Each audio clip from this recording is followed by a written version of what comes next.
You all look like you're so hard at work.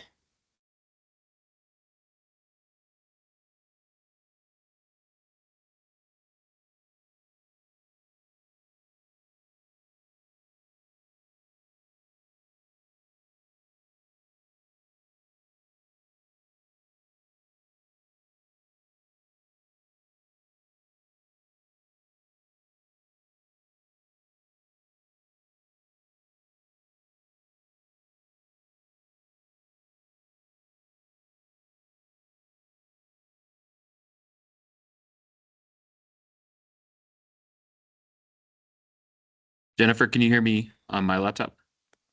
I can. Okay. We're talking to you Great. from the room and it's not working, so we just got to fix it really quick. Okay.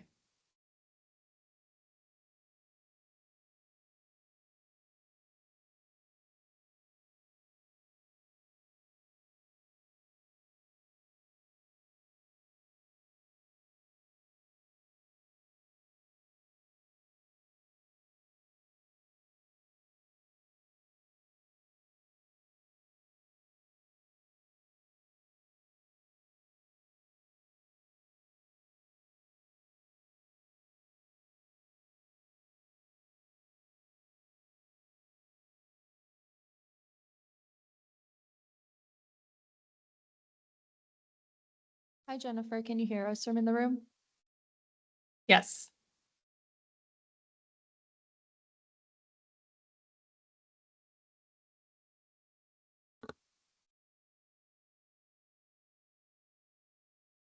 Hi, Jennifer. It seems like you can hear us now. We're just having a tough time hearing you. Can you give us one more try?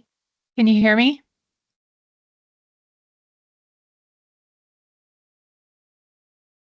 Can you hear me? Yeah, we can hear you. Can you still hear us? Yes. Awesome. Thank you for your help. We'll get Sure. started very shortly. Okay.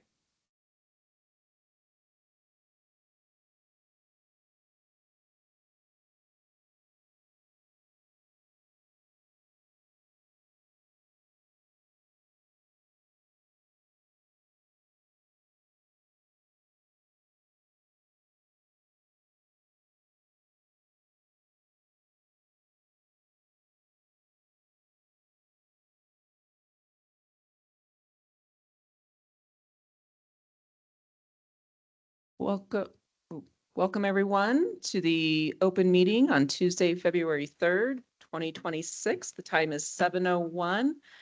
Macy? Mayor Pro Tem Sterling, Here. Trustee Corvalon,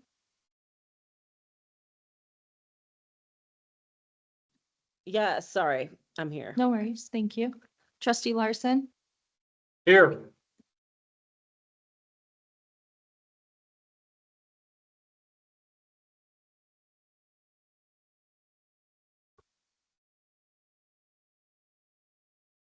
Trustee Maris, Here. Trustee Miller, Here. Trustee Jocelyn. Here. Thank you. I'd like to note for the record that Mayor Billy is currently absent from the meeting and potentially joining us virtually this evening. Okay, thank you, Macy. All right, everyone, we've got consent agenda up. Are there any questions regarding the consent agenda?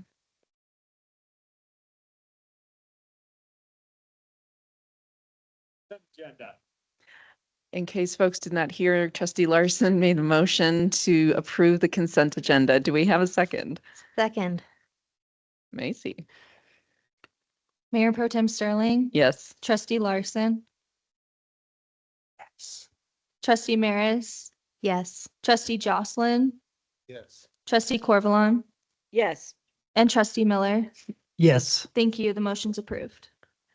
Okay, thank you, everyone. Our first and only action item that we have tonight is regarding the drawing of lot for the ballot. So Macy, I believe you're going to take us away on this one. Yes, thank you.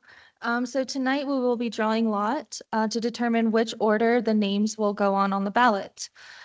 We have 4 total official candidates, 2 candidates for the office of mayor and 2 candidates for the office of trustee. Our mayoral candidates are Billy Giblin and Nicole Sterling. Our trustee candidates are Andrew Jocelyn and Matthew Kennedy. So tonight we will use the online Wheel of Names program. It will spin in a circle and the software will stop and draw a name. And whatever name it picks, that name will go first on the ballot. Thank you. This is where I get to fulfill and feel like I'm game show host for the evening. That's so, exactly right. Yeah, thank you. So you're up first. All right, let's do it. Billy Giblin, and we'll determine whose name will be listed first on the ballot.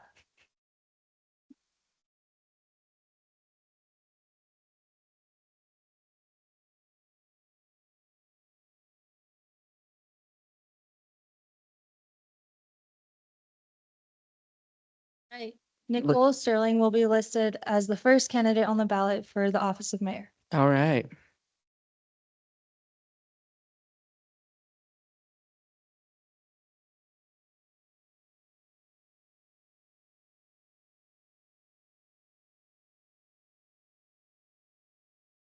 Now we're drawing lot for the order of the trustee candidates.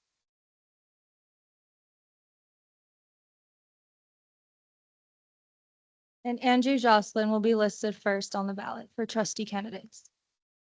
All right, that concludes the action item and the official action to be taken. No public comment. You are welcome to. There are a few other updates just on the voter registration is open. You'll do that through the county. We will be receiving our list of Uwakava voters hopefully by Friday of this week to mail out those ballots. And we are making lots of progress on election preparation materials of printing envelopes, stickering them, and just staying very well on top of things. This is Tanya. Thank you, Sorry, I have Macy. a question. Thank you Um, all. So we have 3 vacancies and 2 candidates for That's correct. trustee.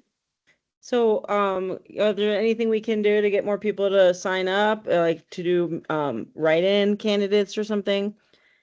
Write-in Because, like- candidates are accepted. There will be lines on the ballot for write-in candidates.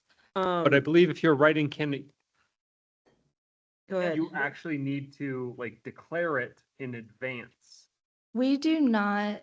not anymore. I I'm feel gonna like we have need to do Jennifer some Madsen help Yeah, with this public one. outreach. We need to do some better outreach so people realize what's going on here, because you guys are going to be starting with the deficit right off the bat and having to appoint somebody, which seems so silly.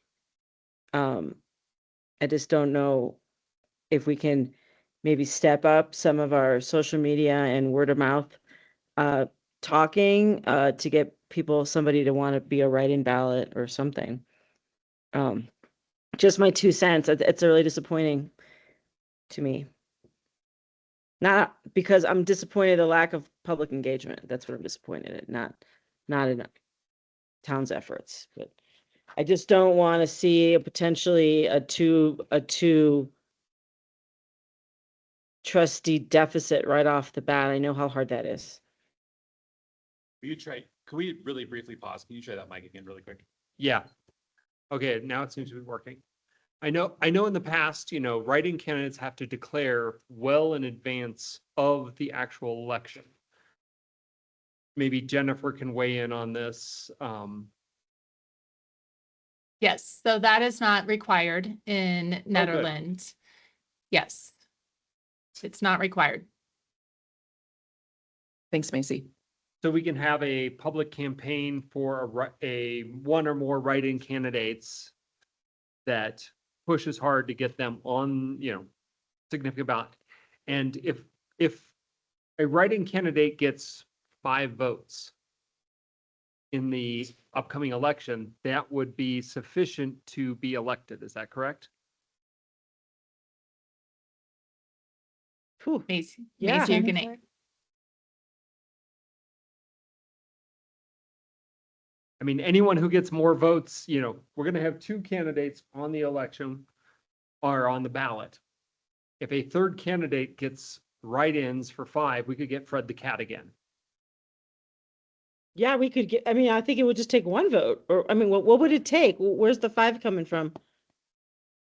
A random number I chose. Okay, because I would So- think at this point, I mean, it's pretty interesting scenario. Well, I guess. Jennifer, can you just, can you keep confirm that that's the case? I mean, if we get 5, does that mean that they're in? It's the case, but only if you have, you could have multiple write-in candidates. So if you have 5 write-in candidates and 4 get 1 vote and 1 gets 5 votes, the one with the 5 votes would be elected. That's definitely different than we've done that in the past in Nederland. In the past in Nederland, we've been informed that a write-in candidate has to sort of declare themselves and be validated as a candidate by the end of January, X weeks before the election. So you're saying now that it's anyone who gets written in is going to be elected. If they're qualified to be, Right, if they've lived here for over a year and live Yes. within the town limits, et cetera, et cetera. right. We did have this ordinance come before the Board of Trustees a couple of years ago.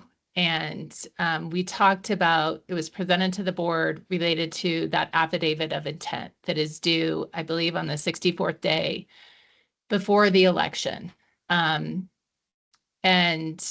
the board's decision at that time was that they did not want that to be required. They wanted anybody to be able to be a write-in candidate. Okay, so this is a change since when I was last running for office. This is great to hear. And I'm- then oh. I would assume that they would have to be buying, if you wrote somebody in like a joke, obviously they can reject that. Yes. Yeah, okay.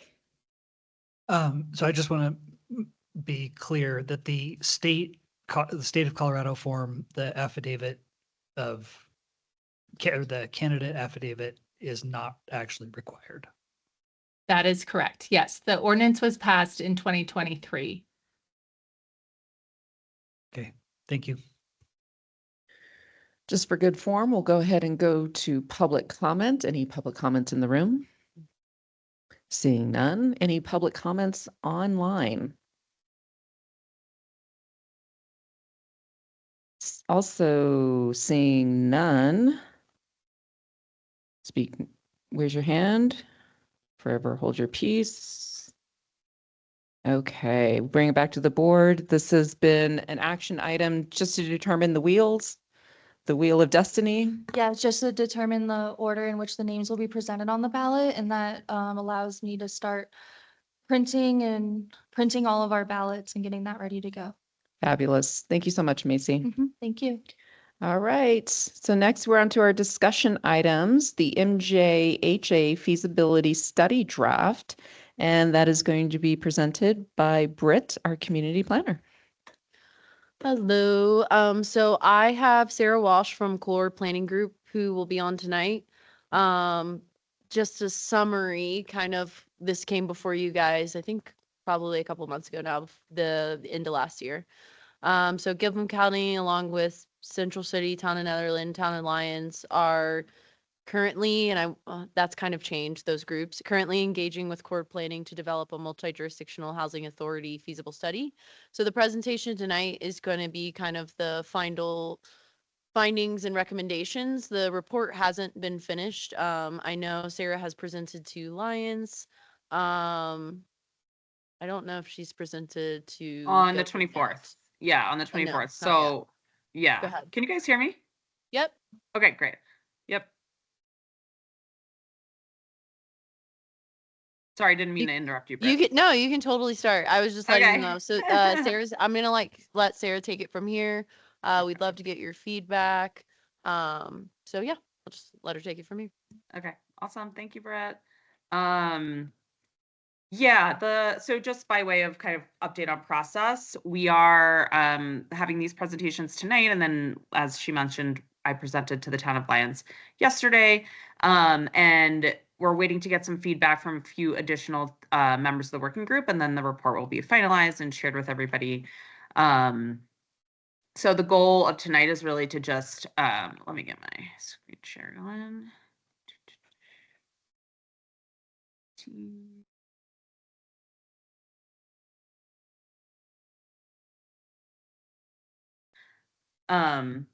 So a few goals for tonight, and as Britt mentioned, we've talked about this. We kind of came to you guys a couple months ago to really just start the high level discussion, gather thoughts, get some questions going, really just start socializing the idea. And now the goal is to really move into decision making mode.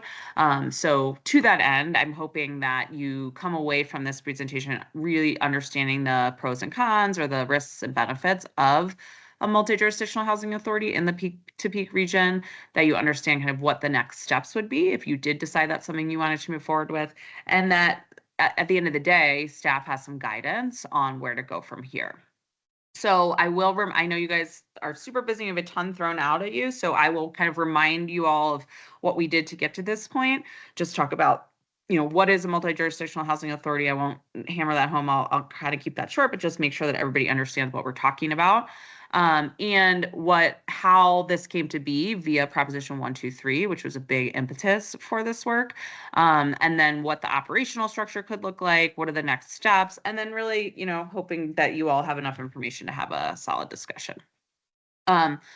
Britt already did a great job introducing me. I have a small consultancy firm that really focuses on capital planning and real estate and affordable housing in mountain communities specifically.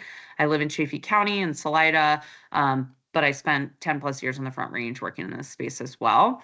And then the members of our working group that we have been working with since the summer are the Gilpin County Planning Department, Town of Lyons Planning Department, Town of Nederland Planning Department, aka Britt, and the Central City Planning representative. I will say the town of Blackhawk was invited to participate and they opted not to. And I'll note, there was a lot of turnover throughout this project, which is totally normal in local government, but it did require a lot of kind of pivots and shifting. And so we're still doing our best to move this forward, but I think the folks who brought this project in the first place have moved on. And so we've had to shift the focus a little bit. The goal of the project is really focused on addressing housing market challenges that are pressing and acute in our communities, specifically through the lens of a multi-jurisdictional housing authority. So the goal was not to do a housing needs assessment or a comprehensive plan review or anything like that. The goal is really to evaluate the multi-jurisdictional housing authority as one possible solution to support and provide infrastructure for affordable housing programs. And so we did this by doing a lot of engagement. So one of the primary goals of this project was to just kind of talk to people and to hear feedback, to understand where folks were on this issue. So we've had our working group, we've had meetings with you all, we've had public workshops, some one-on-one sessions with key stakeholders. And really the goal was to understand, what is the appetite for this sort of thing? What would it mean in terms of budget? How would we govern? And how can we make sure this is a sustainable entity in the long run? I'm not going to harp on this too much because you all know this. And like I said, the goal of this was not to provide some comprehensive needs assessment or market analysis. But generally, the reason why these specific jurisdictions worked together, I believe, and certainly Britt could speak more to this, but is because there's common challenges. You're really limited in terms of the developable land. There's open space, there's protected land, there's mountains. So it can be challenging to just build more units. There's also really high barriers for seniors and workforce and the rental population. I'll kind of double click on seniors because I think that one thing that's really unique about places like Nederland and Lyons and Gilpin County are that you all have a pretty an older aging population. So that poses challenges because supporting seniors in their ability to age in place to stay in their communities, if they're renters, to be able to rent a high quality place to live, it's all really important. And right now, the housing stock is primarily single family detached homes, and that can make it extremely challenging to add density or to provide affordable rental rates or workforce housing. Another big issue, and this is really across the state of Colorado, is that wage growth has not kept up with the rising costs of housing, which leads to people commuting long distances. So we call that the live-work mismatch, but it just means that the workforce often lives somewhere else, which creates high commute times, more traffic, more impact on roadways and the environment. So the reason that this grant and this project came to be was partially through a Proposition 123 staff planning capacity grant. So the towns of Nederland, Lyons, and Gilpin County joined forces. They said, look, we're experiencing similar problems. It's really challenging for us to take these on our own. Let's join forces and see if we can explore this regional collaboration option. So those entities provided some of the funding for the grant match, and then that's there was an RFP issued, and then that's kind of how I came on board. And the other thing that's important about Proposition 123 here is that if municipalities have opted in a Proposition 123, which you all have, it creates very concrete compliance and administrative burdens. So there's reporting that has to be done. There's, clear requirements on the number of affordable housing units that have to be built. And there's no such thing as a free lunch. So all of that compliance and administrative burden is going to fall on your existing staff, which, as you all know, is very minimal. But the upside is that Proposition 123 is the largest pot in state history dedicated to affordable housing. So there's a lot of funding opportunities through Proposition 123. There's sort of these more qualitative programs like down payment assistance, homelessness prevention, these staff capacity planning grants to support municipalities that want to create fast track regulations for affordable housing or update their codes or expedite developments. And then there's a pot of money that's really geared towards development and financing. So money for land banking, there's an equity program, there's a concessionary debt program, there's a specific middle income program. So there's a lot of opportunity here. I will note that I've, been trying to stay up to date on what's going on with the legislature and what money needs to be taken out of this pot. I don't think that's super clear yet. Obviously, if you think about risks with this program, certainly there might be a risk that the funding that we all were hoping we would get might not be as great as we thought. So I just want to point that out. But like I said, it's great that we have this dedicated pot of funding and it provides a lot of opportunity, but it also creates a lot of stress and a lot of work for staff. And it really prioritizes the most impactful projects. And often that means projects with scale. And it can be very difficult for small rural areas to fund projects at scale. So when we think about the multi-jurisdictional housing authority, we really think about the ability to scale at a regional level. So again, recognizing the labor market realities that people are crossing borders for work, and that this really isn't just like a narrow, isolated problem, that it really is a regional challenge. And there's sort of this consumer-facing argument too, that if programs are fragmented and they're small and you have to call 5 different people to figure out what the affordable housing programs are and you don't really know who to go to, it can be super challenging. It can be really challenging from a resident perspective to access these programs. And so another pro is that you could have a sort of centralized point of contact, cohesive marketing materials, common administrative requirements. So let's say you're doing a deed restriction program. Well, this entity could administer these deed restrictions in the same way across all jurisdictions, which just makes it a little bit more clear for residents. And then that scale improves your funding competitiveness. So being able, these programs, particularly grant programs, definitely prioritize and will give you extra points for partnerships and for regional focus.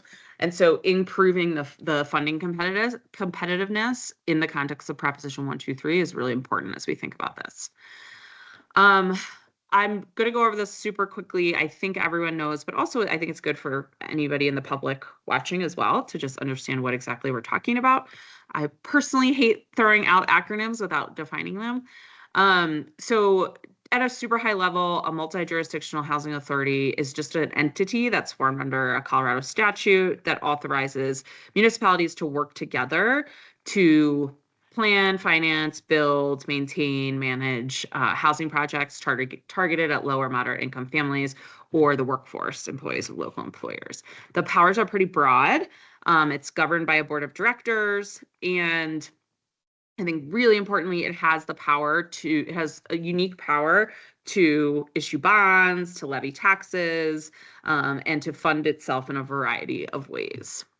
It also, as an entity, is eligible on its own for grant programs and things like Proposition 123. So the entity would also be eligible in addition to the independent municipalities. So I will say this is actually not a super common path. It's a relatively new path that we've seen more and more, particularly rural municipalities, take for managing housing. There aren't a ton of these in Colorado, but a couple that stand out are here where I live in Chaffee County. There's one in Southeast Colorado that is embedded within an economic development corporation. And then this is probably the closest to y'all geographically, the Clear Creek County Housing Authority was spun up about a year ago. They're still working on getting that staffed and getting that off the ground. And through my conversations with the folks at these agencies, I think the key things to remember are that the tension point is going to come with balancing that desire to have that regional scale with local autonomy and local priorities, right? Like you are elected to represent your constituents, and they might have different interests than constituents somewhere else. And keeping that in mind and still taking advantage of the benefits while also kind of mitigating the impact on just kind of uniformity, I think is really key. Another key is that bootstrapping this is not a super effective way to do it, because what happens is that if you have a shoestring budget, the organization isn't able to show much tangible benefit because housing programs are expensive. You can't really do a lot with housing with a little amount of money. And so then you kind of lose public trust because they're not seeing the tangible benefit. And it just feels like another layer of hierarchy, another layer of government, and a place where taxpayer dollars are going. So in order to avoid that sentiment, I think having these really quick wins, so really tangible things, and that might be a development neutral approach. So one thing we've talked about as a working group is, for the first year or two, do we really just focus on development neutral strategies, things like spinning up a down payment assistance program or homebuyer education or deed restrict? Do we do a buy down program where we're buying deed restrictions on existing housing? Those development neutral strategies are good ways to just show progress right away. So again, just to kind of harp on how we got here and why the entities really wanted to explore this, it's really about having that regional point of coordination and also just adding capacity for your staff. Like your staff is super strapped when it comes to housing and planning, and they have a ton on their plate. And just having that bench player to help, to support projects, to make contacts, to make connections between the group, I think is really valuable. And of course, hopefully you'd be able to access additional funding opportunities that maybe the individual jurisdictions wouldn't be able to on their own. It would be easier and more straightforward for residents to have a single point of contact. And the ability to innovate is an interesting one. I'll talk about that more in a minute, but I think especially in a place like Nederland that's already served by the Boulder Housing Authority, like the goal of this NG would really be to think outside the box, right? Like the Boulder Housing Authority might be supporting a few units here and there as needed, but to do really interesting things like, for example, here in Chaffee County, the Housing Authority is supporting a program by which they're providing financial incentives for seniors to build ADUs on their property in exchange for a caretaker living in the property at a subsidized or free rate. That's a really interesting, unique program. Boulder Housing Authority is not going to run that program. So being able to do these kind of think outside the box strategies, I think, was really the goal here. And then finally, again, just being able to take on some of the administration and compliance that is going to come along with Proposition 123. So of course, I talked about the upsides. I do think that this type of solution makes a lot of sense. My job was to both evaluate the feasibility and provide a recommendation. And so my recommendation is that this type of entity does make a lot of sense. And I think it could be a really great path for you all. But of course, there's downsides and there's risks and there's alternatives, right? So I think one thing is you are already included in the Boulder Housing Authority, and that's a little different from Gilpin County, right? And Lyons, we had the same discussion last night, like figuring out how, making sure that this is differentiated enough that you can justify the investment and the additional work that's going to go into it. Another risk, of course, like I said, is budget. Like your budgets are strapped and you have a ton of priorities. And if you're not able to commit the amount that might be needed to really get this off the ground, then it could just kind of fall flat. I'll also point out staffing challenges. You know, Clear Creek County, they hired an executive director after an exhaustive process, and he left, you know, a few weeks into the job, maybe 2 months into the job, for personal reasons. But still, I think it has been challenging to staff these types of organizations in a way that's really sustainable and that there's longevity. And like I said, you know, having that immediate benefit, whereas, you know, if you're going to build a 24-unit workforce housing project, that's going to take a while. And it might take a while for people to see the benefit of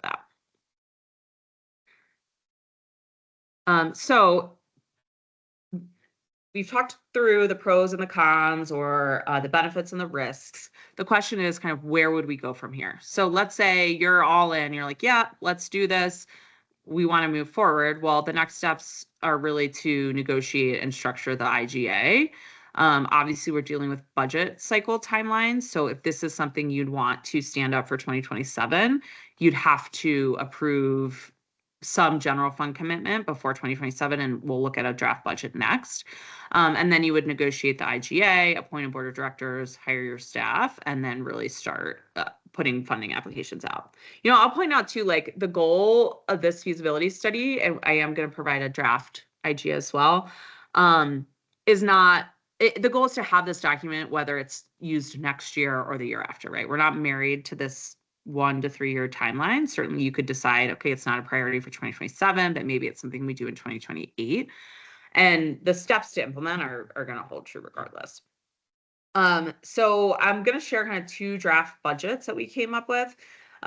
This is the breakdown of where the funds would be spent. It's really just, I mean, it's mostly just personnel. The legal and accounting would be high in the first year to get everything set up.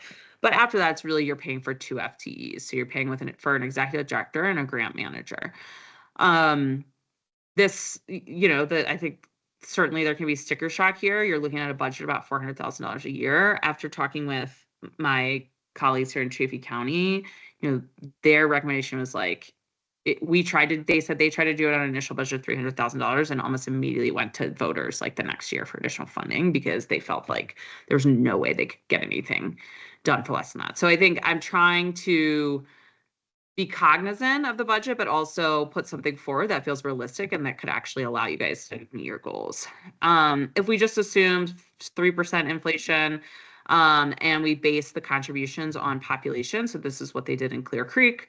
We talked about this a lot with the working group. Everyone agreed that this would make the most sense. Certainly there's other ways to do it. But this is just an example. You can see the breakdown here. So it would just be based on population as a percent of the total. And that would bring Netherlands contribution to between 60 and 70,000 over the first 3 years. And again, that doesn't mean that has to be 27. It could start at 28. And then you could go from there, but brings the total budget to about 400,000. If we pare that down a little bit, if we say, okay, look, we really want to try this, but we just don't have those sorts of funds. Another way to think about it is you have a contracted executive director. You're not paying fringe, but you are going to pay a higher salary rate. That it might open up the staffing pool a little better. You might be able to get a different level of applicants. So that's something to think about. But that brings the budget down to under 300,000, and it would bring Netherlands contribution for year 1 to under 50,000. So those are just kind of 2 scenarios. Obviously, there's lots of ways to wiggle this, and this would be included in the IGA. But I think this at least gives you an idea of where the dollar amounts are falling. And just to kind of hammer home, like what the tangible benefit would be for you all, if you decide this is something you want to do and you want to commit general fund dollars to that, the hope would be that you would launch and fund innovative housing programs and see real effective programs in the community by the end of year 3. So that, again, examples include down payment assistance, deed restriction. So for example, there's a program in the Roaring Fork Valley right now called Good Deeds, where they are paying for up to 30% of a down payment in exchange for a deed restriction on the home, which places the home in the permanent stack of affordable housing. So they're helping people get into home ownership, but keeping the home within the permanent stack of affordable housing. So that's a development neutral strategy. Also things like I talked about with the aging in place and ADU incentives. The other thing, within 3 years, we'd have all the Proposition 123 work transferred over to this entity, all the compliance and reporting work being done by this entity in conjunction with your planners. Another huge benefit that we would look to have by the end of the first year would really be focused on updating code, deed restrictions, fast track requirements. That's a big part of Proposition 123, and just really cleaning up the administrative processes and the marketing materials. That's low hanging fruit. That's something you could do quickly and would show benefit to the community. So a question that came up last night, which I thought was very valid, and I kind of scrambled to add, sorry, I added a few slides since you guys got this packet in response to what I heard at the Lions meeting. So apologies if these weren't in your packet, but wanted to make sure we addressed everything. So let's say the multi-jurisdictional housing authority is not the chosen structure. Like what else? You know, obviously everyone cares a lot about this problem, the affordable housing problem. Like what else could be done? You know, one option is you hire more staff, right? I think somebody in the Lions meeting made a comment like, well, for that amount of money, you know, $80,000 or whatever, we could just hire an FTE. And that is absolutely true. And I'm all for you guys adding staff. The downsides would be that you just don't get that regional scale and improved funding competitiveness. You're not really collaborating with your neighboring jurisdictions. And you might run into the staffing challenge as well. Another option that I've seen a lot of jurisdictions take is to create a housing coalition, which is essentially just a 501c3. San Luis Valley does this. The West Mountain Regional Housing Coalition in the Roaring Fork Valley is structured in this way. You get a lot of the benefits of the multi-jurisdictional housing authority, but you don't have the ability to fundraise on your own. So you can if a grant is eligible, if a nonprofit is eligible to apply for a grant, you could do that. You wouldn't be eligible for grants for local governments, and then you wouldn't have the ability to issue bonds or put ballot measures on. And then, you know, I have heard this kind of floated a little bit, but what about engaging private developers to just manage individual projects? So really just going pedal the metal on public-private partnerships. And I think that's great. I think public-private partnerships can be super successful, but again, it's just that's program specific. That's going to be case by case, and it doesn't allow for that collaboration and scale.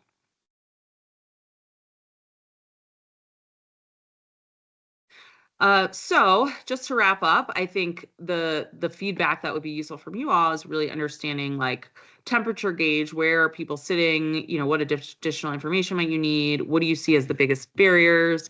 Is there more engagement that you see as necessary? And of course, you know, your job, this is a job of government, which I think a lot of people don't understand, but you know, there's no such thing as solutions. There's only trade-offs. I'm a big believer in that. So I think just understanding what the competing priorities are as well. With that, I'm going to stop sharing, and I'm not sure if you guys want to do discussion now or if you're going to do discussion later, but I'll stop there and let Britt, you take it over. Thanks, Sarah. All right, so we will bring it to the board for any clarifying questions at this point. Are there any clarifying questions for Sarah or Britt? I won. Okay. Very nervous about my mic stroke.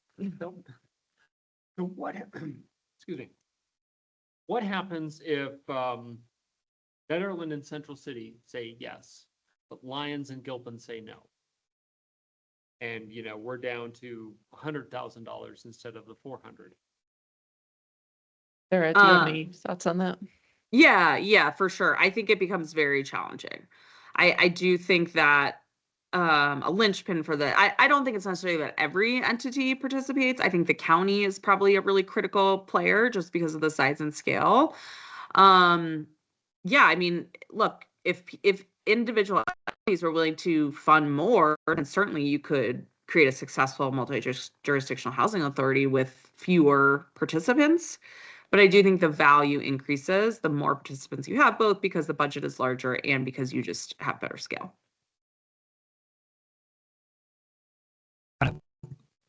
Well, follow up to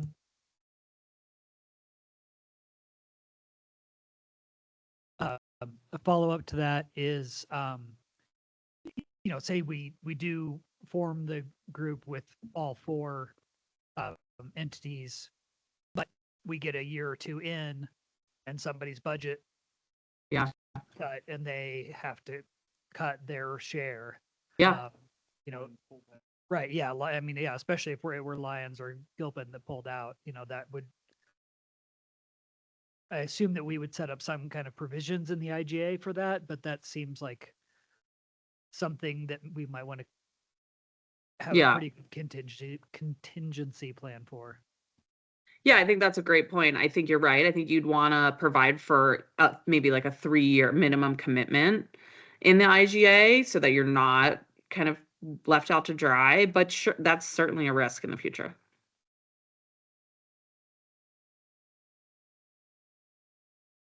And then one other question, so there's this, great big number of, funding and financing available.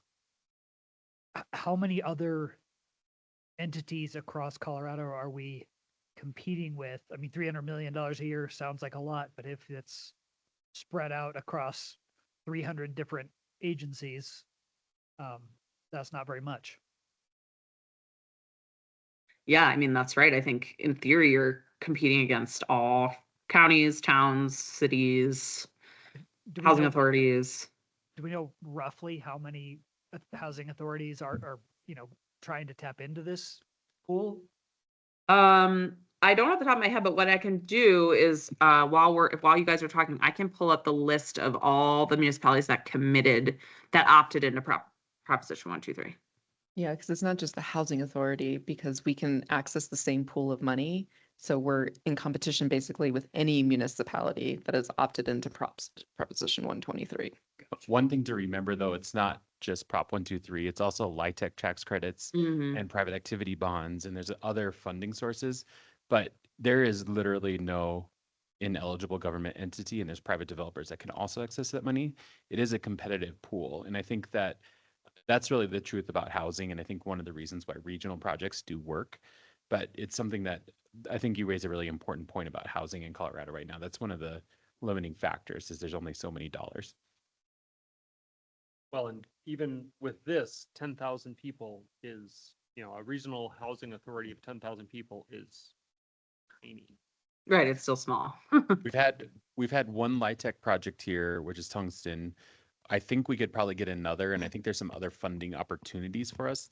But it really boils down to one of the things that you see even with our current Prop 123 commitment is we haven't even been able to access grant resources because the programs are designed for different kinds of projects than we've had.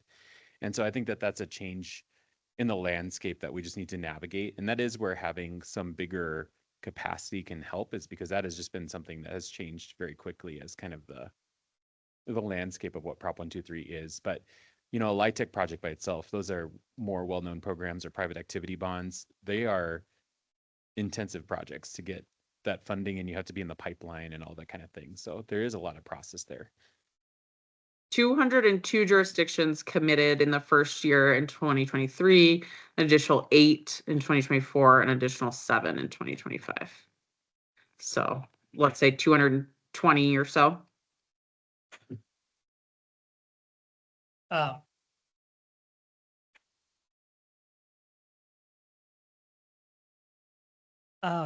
So the other challenge here with this funding and specifically being multi-jurisdictional and a relatively small number of residents, but because we're spread out, if the only thing we pull off is to build something in Gilpin, how does that, people in Lyons and Nederland are not going to see the benefit. And even though we might be putting a ton of resources into pulling something off in one particular area, or Lyons or whatever, it doesn't, it kind of doesn't matter who ends up getting a project.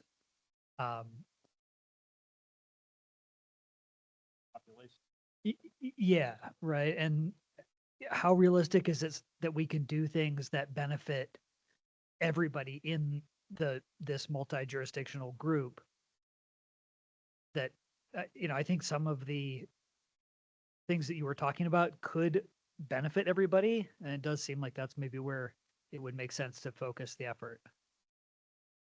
Yeah, I do think that's where the sort of development neutral strategies come into play.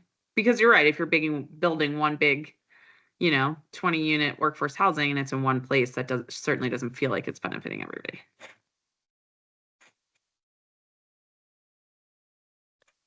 Any other clarifying questions before we move to public comment?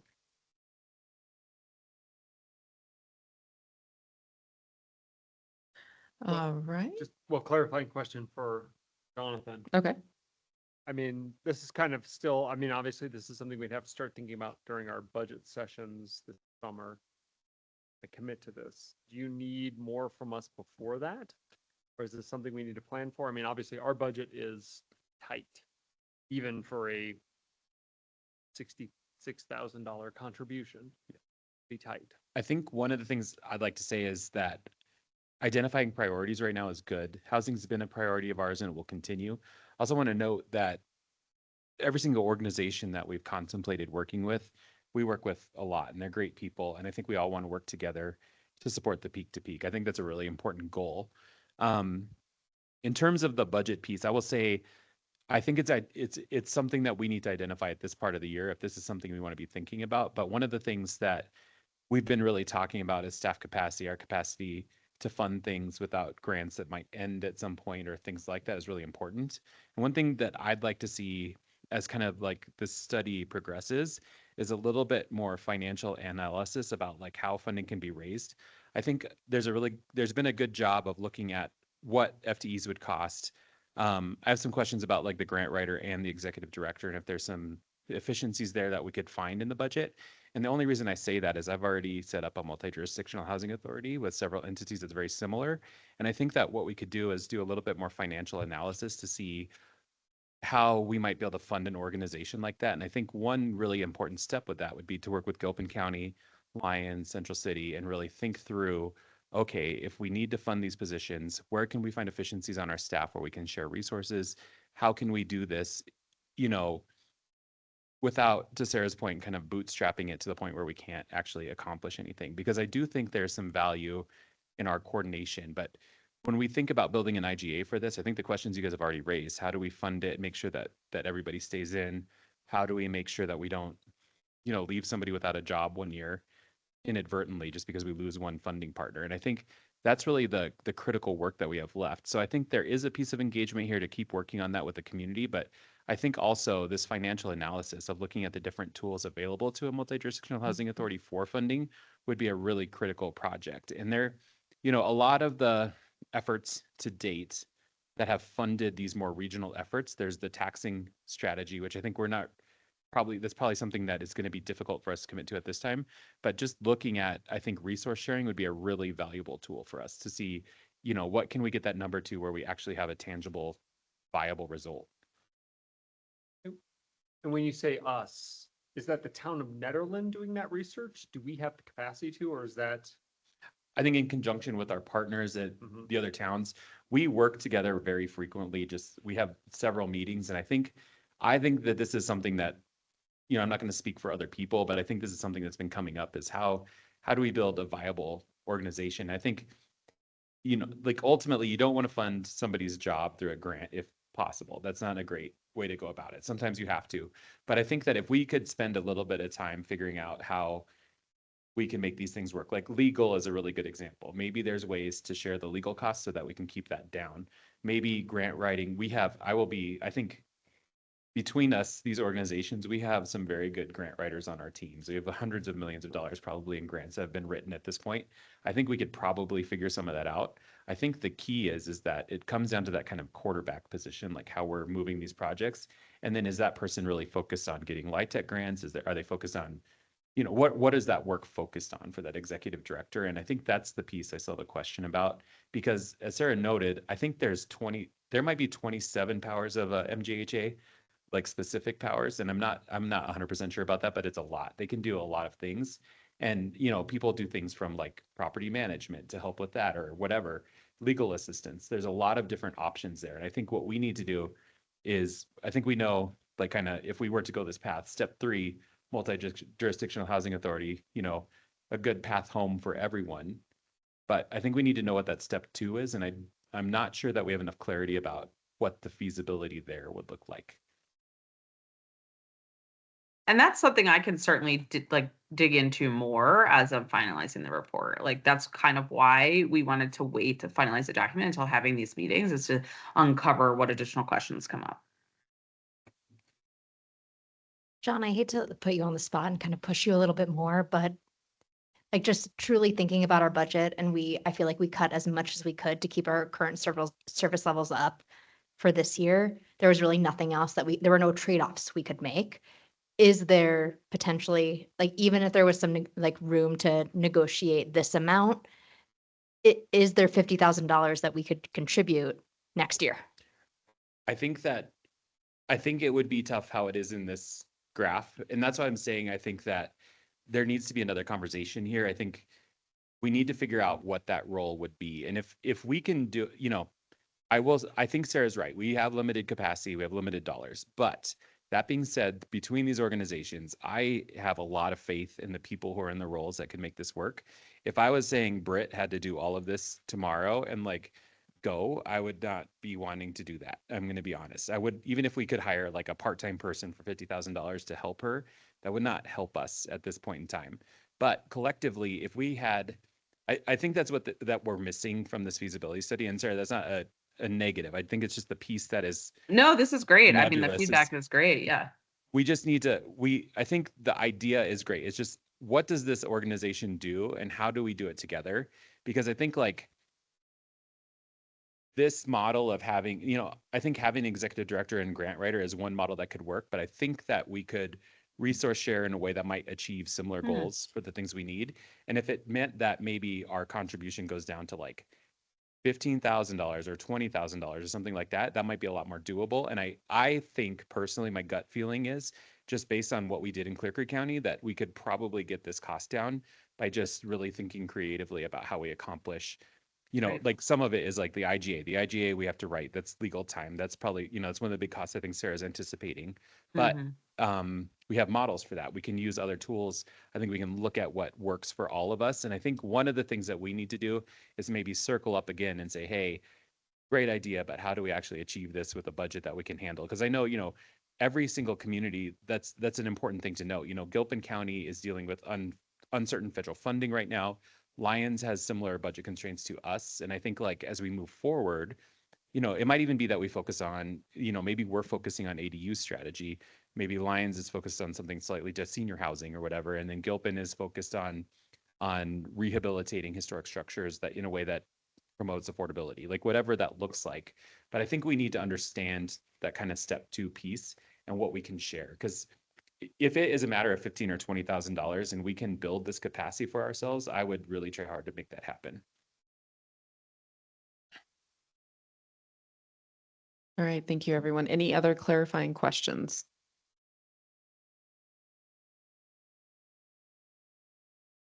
Okay, I'm going to move on. Public comment. Are there any public comments in the room? Seeing none, want to move to online. If you have want to have a public comment, please raise your hand. Come off mute.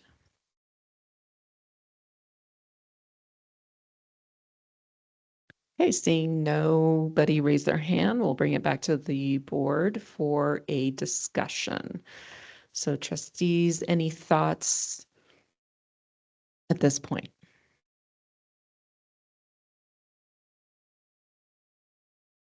Yeah, I think we addressed my biggest concern, which was where do we find this money from?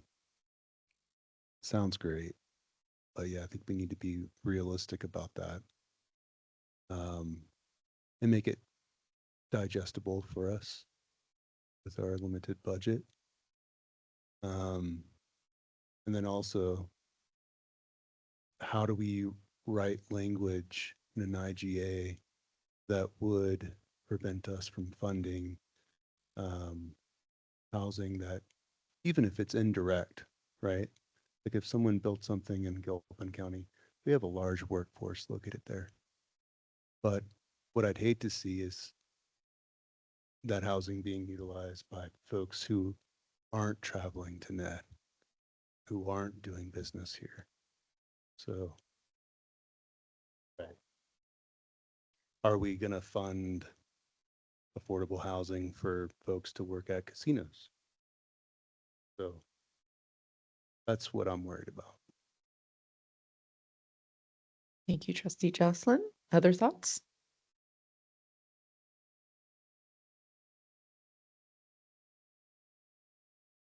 I think at the first meeting that you presented at, Sarah, I love this idea. I think kind of a regional group coming together to kind of support each other and to come up with creative ideas and to kind of pool our resources to try to find more money and make more progress. I think it's a great idea. I think my main concern is really just the funding and the money. We're operating at a pretty severe deficit this year, and we have been for a couple of years now. We don't have, I'm worried about the money that we have left and how we're going to commit it for 3 years feels like a long time. I feel like if we were at a stable situation where we weren't operating at a deficit for a couple of years now, I would feel a lot different, but I'm just hesitant to commit to spending any more money, especially for a multi-year contract or IGA. That really worries me. But I do, on the other hand, I also believe in like putting resources in a place where we can see outcomes, and it feels like this is the kind of thing that we could see an outcome. So I am torn, but I feel like we should be fiscally conservative right now. Let me pop up to online real quick. Trustee Corvalon, do you have any thoughts that you want to add? You're on mute, Trustee Corvalon, if you're trying to speak. There we go. Yeah, I've just been kind of mulling it over. And again, if we had a lot of money, we wouldn't think twice about it. But then with the whole, I guess I'm having a hard time with see where Lions fits in with us. I see Ward to Blackhawk is kind of our people that work and live and shop. We share, we have friends all over, and Lions feels so far. How come Lions? I mean, no offense, I love going to Lions, but I mean, I go like very rarely.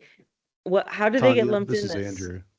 Yeah, I know of quite a few people that work in town, teachers including, that live in Lyons and work here. they do. So Okay, so that's it good does to know. happen. So Yeah. good. Well, that's great.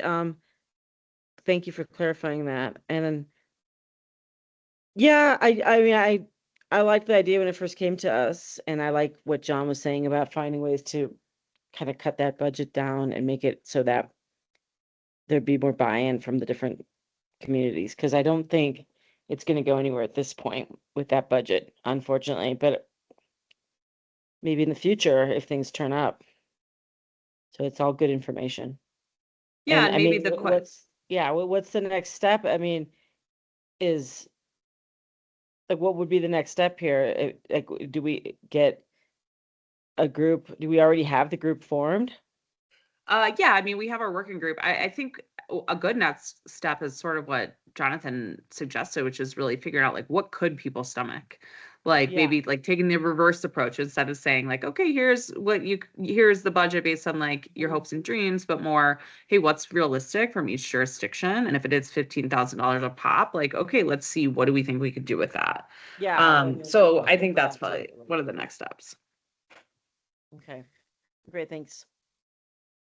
I also think it's good to clarify that the reason why also we've been sort of grouped together is that we have attributes that are very similar. There's very limited developable land, and or also we can't like really expand beyond, some of our boundaries. There's not a whole lot of that diversity and whatnot as well. So I think it's more of like the attributes that we share as to, partly why we were grouped together. Right, so like if somebody saw a grant that would be suitable for Lions, it'd be suitable for us as well. So There, that there would could be, yeah. a shared sort of, There could be some, yeah, resource. shared strategies like that. Any other thoughts? Trustee Larson, Trustee Miller? I would, I think Tierney hits a, pretty solid point in our sort of fiscal situation.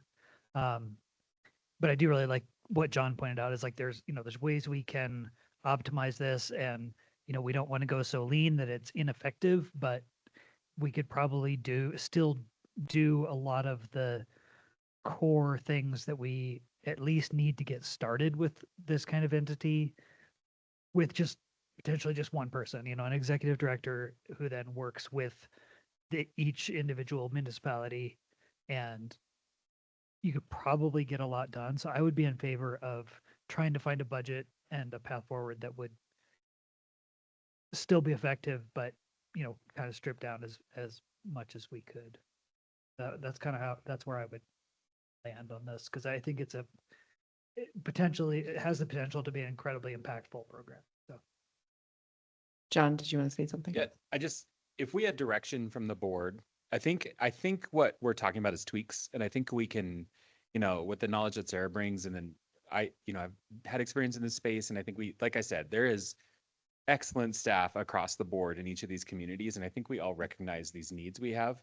And I think what we need to do is just figure out if we can find a program that we can bring back to you in a way that supports our capacity, supports the financial the realities of what we're dealing with, and see what that looks like. So I think what we really need at this point is just an opportunity to come back to you if we can do that. And if not, I don't think we want to shelve the idea of working together, but I think we need a little bit more time to figure out exactly what this could look like for us. And I think right now, we'd like to bring those strategic goals back to you that you have for the next few years. And I'd like to do that either at our next meeting or the one after, just depending on the schedule. And I think keeping housing as a part of that conversation and really kind of thinking through how do we, and that is a strategic goal you had for the last time, is just building these regional partnerships. And we've done a lot of work in that space. And I think this work just supports that. So I guess what I'm asking for is if we had direction to just kind of play with this just a little bit more based on your feedback, we could maybe bring something back to you in the very near future. Can part of that too, I think, Sarah, you said earlier that it seemed like the working group thought that the maybe easiest or cleanest way to define these contributions per group was based on population size. If there's it sounds like maybe there might be other ways to think about that. So I wonder if that could be something that we kind of explore within that. Yeah, definitely. Great.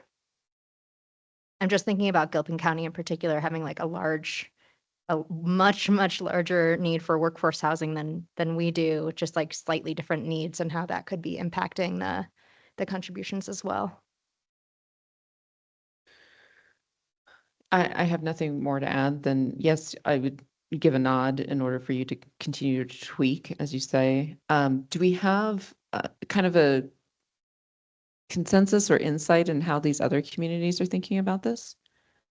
Yeah, I think the discussion with the Town of Lyons last night was not super favorable. I think similar to you all, they understand the value, they really like the idea, but they're very worried about budget. So I do think, to Jonathan's point, I think if we could go back to them and say, look, we're thinking about this a little bit of a different way. We think we can really pare this budget down.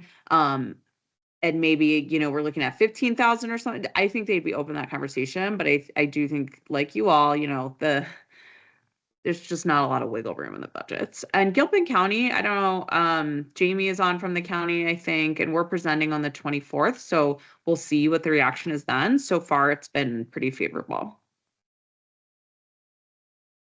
Well, I think it works in our favor to pool resources, considering our budget constraints in this anyways. So yeah. Yeah. Okay. Do you have the direction you need? Thank you. Yes. I think so. Yeah. Fabulous. All right. Jamie sorry, Jamie just raised her hand. Oh, Jamie, did you want to say something?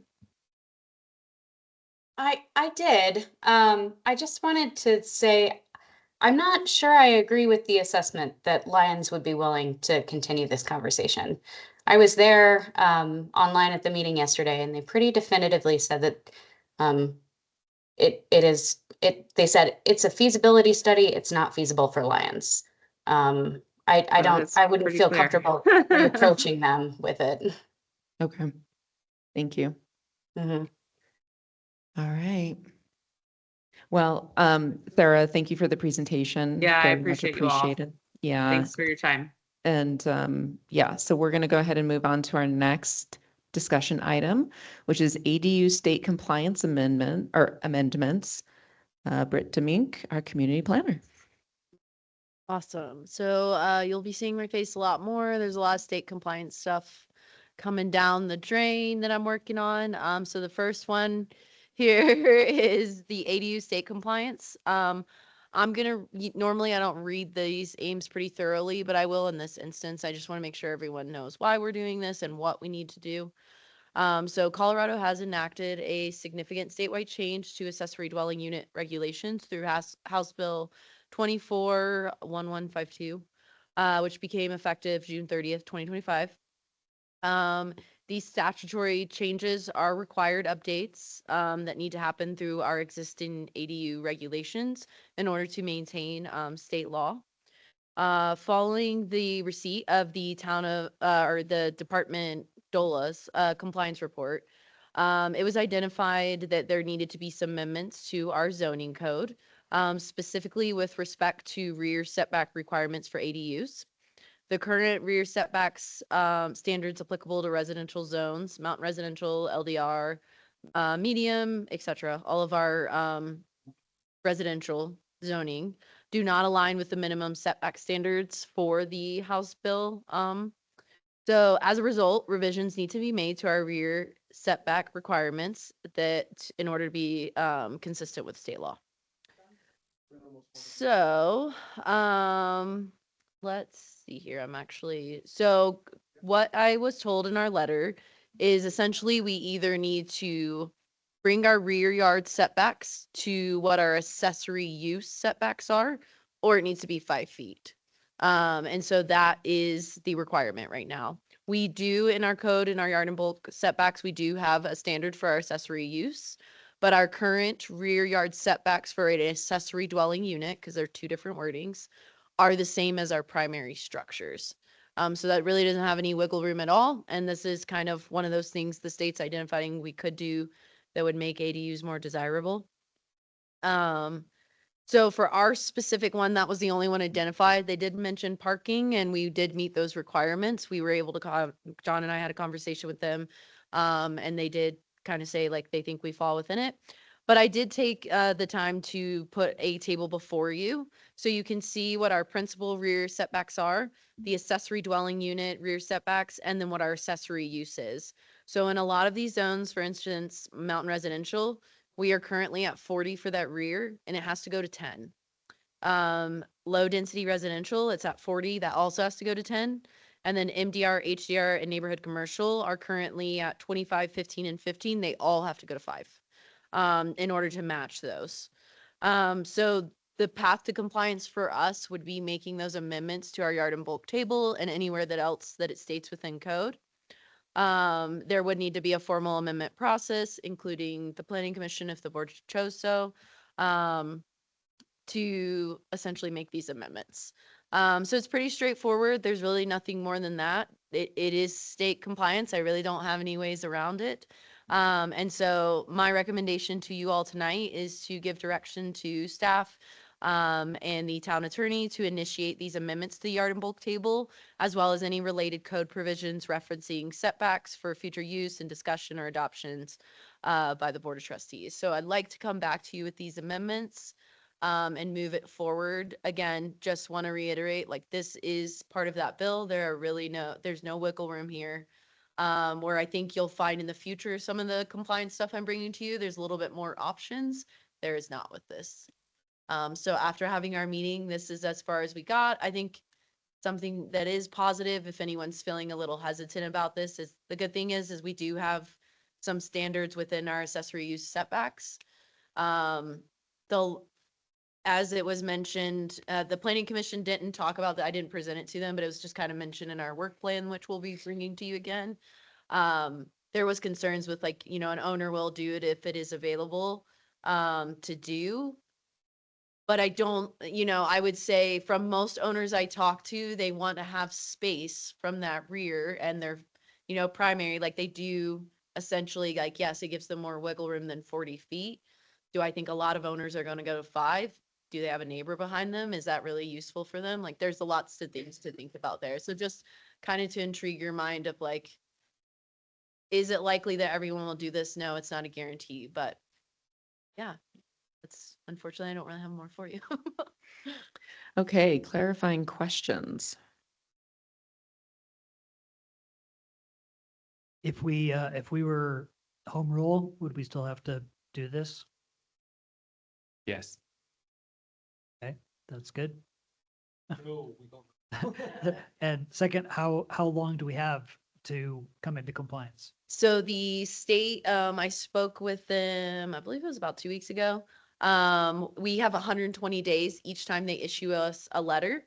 They do know that I was bringing this forward to you tonight, and the process was to move forward with, hopefully by the end of the month, we are looking forward to, you know, seeing the amendment as a draft and then finalizing it. So they said if we didn't make that 120 days, I just need to keep them updated on where we're at with our progress. So they have no concerns with us getting there. There's no this like hard deadline. As long as we continue to keep addressing that portal and the letter, we're in compliance. So, sorry, so Go the ahead. House bill limits restrictions that are more restrictive than those applied to accessory uses. If we were to change the accessory use setbacks, just theoretically, Yes. then it would be fine. So it's not necessarily that we have to go to 5 and 10 for every use, but we could change the accessory use setbacks as well. Yeah, you could choose to, based on how you're saying it, you could choose to change those accessory use setbacks. That now means that would apply to your sheds, your garages, etc. So it's just something to keep in mind. But based on that bill, and if, you know, if Jennifer wants to confirm it, yeah, that is how it's written. I do think they would probably not love that approach, but Can you clarify what that means? Because I thought that the Senate bill, it actually stated 5 feet. So, Mhm. right, but if your accessory is more restrictive, Well, I feel like there's some places where it is, right? And I'm kind of curious also about how the wildfire resiliency code would affect this as well. But perhaps there's restrictions in that as well. But I don't remember seeing specifically 5 feet, or unless that's a default that it goes to. That's the default. If you do not Yeah. specifically list it in your yard and bulk table, it's automatically 5 feet for all residential zoning. Okay. What I think Andrew's saying is if we were to change our accessory to 50 feet. Yep. Across the board, then it could be 50 feet because we're then not more restrictive than our accessory. It would be a bigger change because then, you know, sheds and all that would fall within the accessory as well as the ADU. You can make everything more restrictive or it falls to this default. Mhm. Or something in the It's a middle. more significant change and effort than simply changing our code to meet. So what they're saying is essentially they would go for an amendment for the accessory use setback and make those more restrictive. So now you have to amend all of those, which then amends the accessory dwelling unit. You still have these principal ones, and you don't want to you can't make them as restrictive as that, which are currently 40, 40, 25, 15, 15. So that's what he's saying. That would require amendments to multiple items, but that is entirely up to you guys as a board. And I would probably want to have that conversation with DOLA to DOLA, the planning commission, that would be a significant effort. Yeah. just to make sure, like, I don't know. Yeah. It's much easier for us just to change the, okay, all right. Just want to make sure we're tracking No, that. no, I think Andrew was Is saying this- that there are two routes here. but Right. Yeah. One is Yes. complicated. Yes, Okay. and they still have to, no other setbacks are changing. This is just the rear. Yep. But again, yeah, some of these like 40 to 10, that's a significant change. I don't think necessarily that they're keeping in mind like municipal code for some like smaller communities like ourselves, where there might be other restrictions that conflict with this. But this isn't a requirement that we do have to make progress on and show we are consistently making progress on it. Any other Rick, clarifying questions? Yeah, what would be some of the things in our code that would conflict with this? I would have to look through our code. To be honest, it's not something I had done because this is kind of something that my hands are tied on. But No, I I'm got happy you, to do yeah. that research. So, and then Andrew's suggesting to increase the setbacks. Is it a percentage of? I don't understand how that would change what they're mandating to be 5 or 10 feet if we increase the setbacks all around everywhere else. It just can't be more restrictive than. So if we were to change our accessory setbacks to 40, then they would not be more restrictive than the ADUs. Okay. So, but a question in this, Andrew, just since you brought up the fire thing, I mean, is there any reason that we would say want to change them both to 20 or something? Like, I mean, is there a reason that we would consider Yeah, I mean, I think, changing them for some, it would be worth the extra effort to change all the yard and bulk tables? sure, I think that's, this is probably something for the planning commission to talk about, but there's a reason why, it's 40 and then 15, right? And I think that the same kind of thought process needs to be done on these ADUs. And I just want to weigh out what the options are instead of thinking, that we have to go to 5.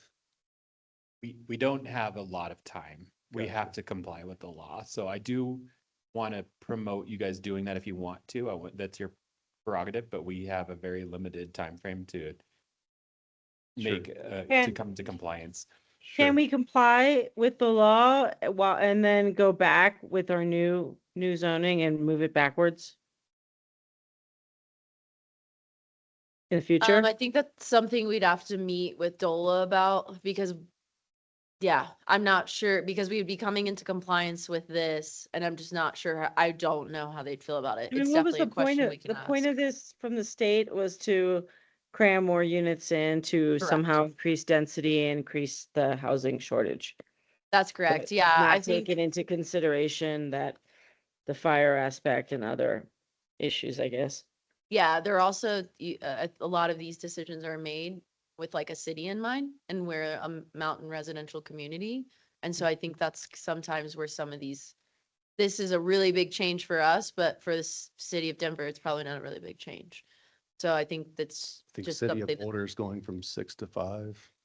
yeah, exactly. Yeah. Yeah. So, Did one thing, we could continue to talk to DOLA about it and see what their thoughts are, and then we could bring this back to planning commission. I just want to make sure that if we are going to engage in a process, it happens quickly.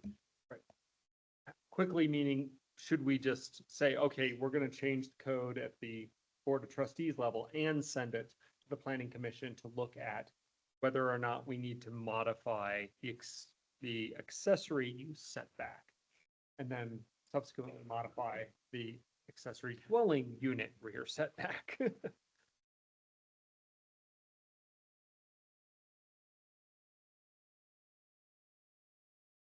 Can you go ahead and talk into your mic just so we can hear you? Yeah, so the question was, do I know what the wildfire resiliency code modifications would be for that? And I don't off the top of my head. I did have a meeting regarding the wildfire resiliency code last week, but the ADU situation did not come up.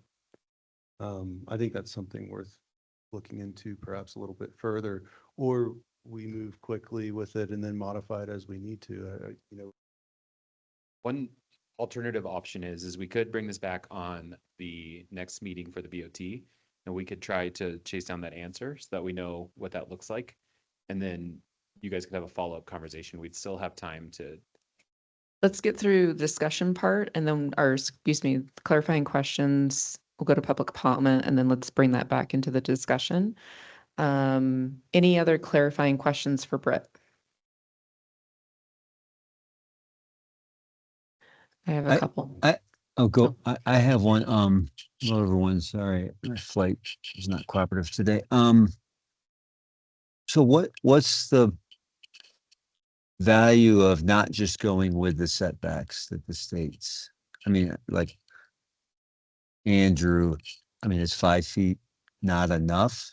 When we think of high density residential, 10-acre lots, like, you know, 5 feet or 15 feet's a big deal on small lots, to be able to have that flexibility to build out something a little, you know, closer to the perimeter. But what's the problem with not just going with what the state's requiring?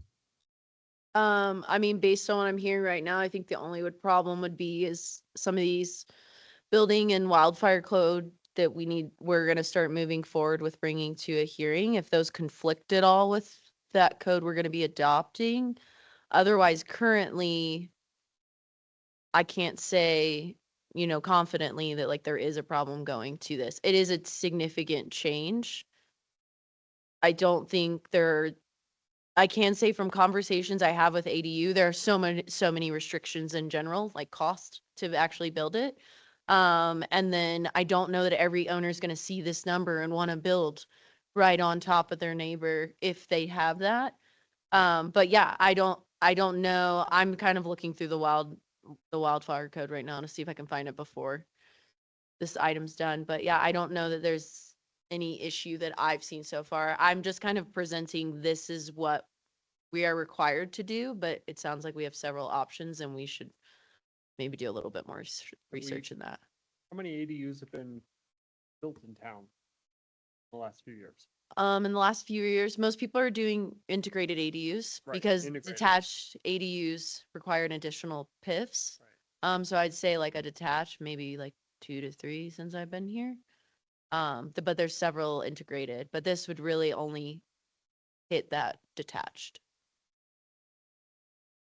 Couple other clarifying questions. Now, another couple of pieces of this Senate bill was the fact that it also required lifting parking restrictions as well as owner occupancy. And I believe we have those things within our code as well, correct? Yes, so the only issue they had was the rear, and then they had the parking. They were our ADU parking's not very restrictive. And there's also a section within our code that states someone can go to the Board of Trustees and ask for an amendment if they can't meet it for any kind of project. And so between that language and our current like restrictions or requirements for parking, we are compliant. Okay, so because it basically, I think it waived parking altogether. Like you're not supposed to have like a restriction for parking at all for an ADU.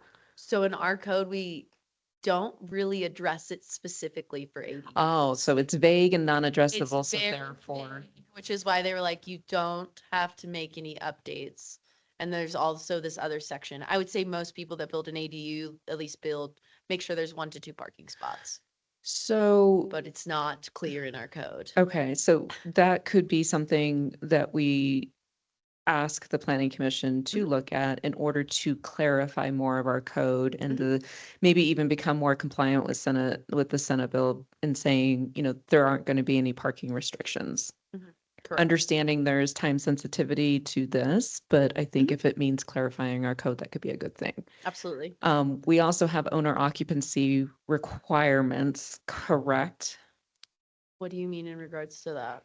So I believe part of what the Senate bill alleviated was the requirement for owner occupancy. So an owner to be actually on site, either in the primary residence. So we, with our housing study, we made it to where, one, you can build that ADU first. And I need to double check, but I don't believe that the owner has to live on the property at all when we made those.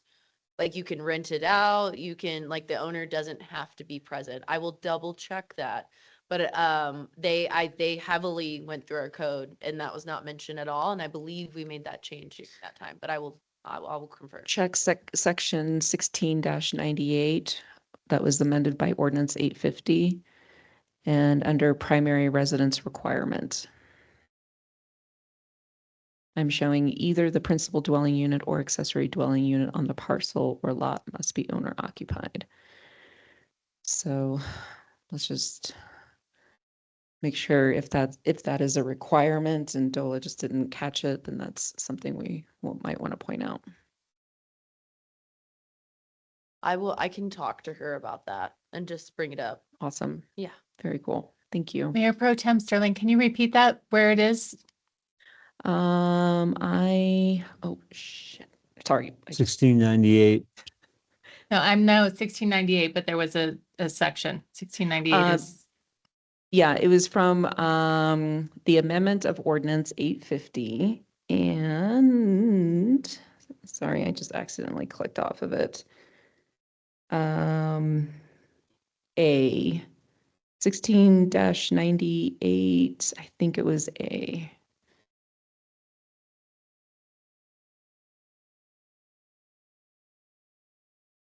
Sorry, I accidentally clicked off of it. Let me get back in.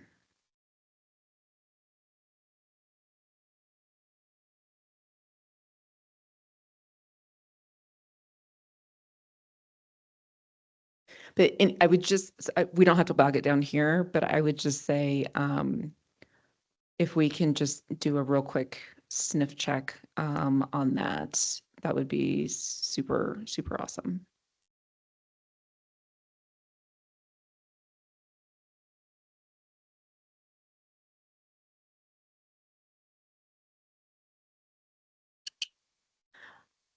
Okay, any other clarifying questions?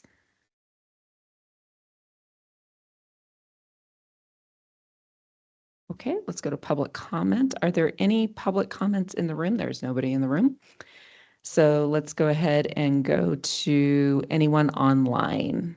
Is there anyone online with a public comment?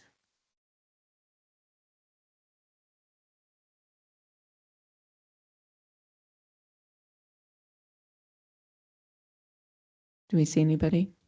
Nope. Okay. We'll close public comments, bring it back into the room for discussion. Any other discussion items on this?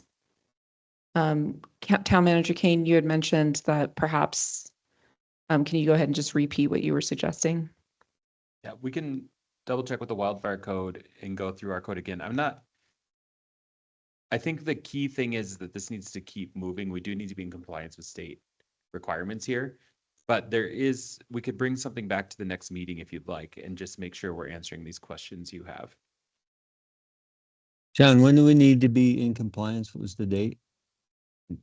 It was 120 days. It's 120 days every time they submit a new letter. I just resubmitted our compliance for the parking about 2 weeks ago. And then if we need additional time when we get close to that deadline, I just need to reach out to them and let them know where we're at. Okay.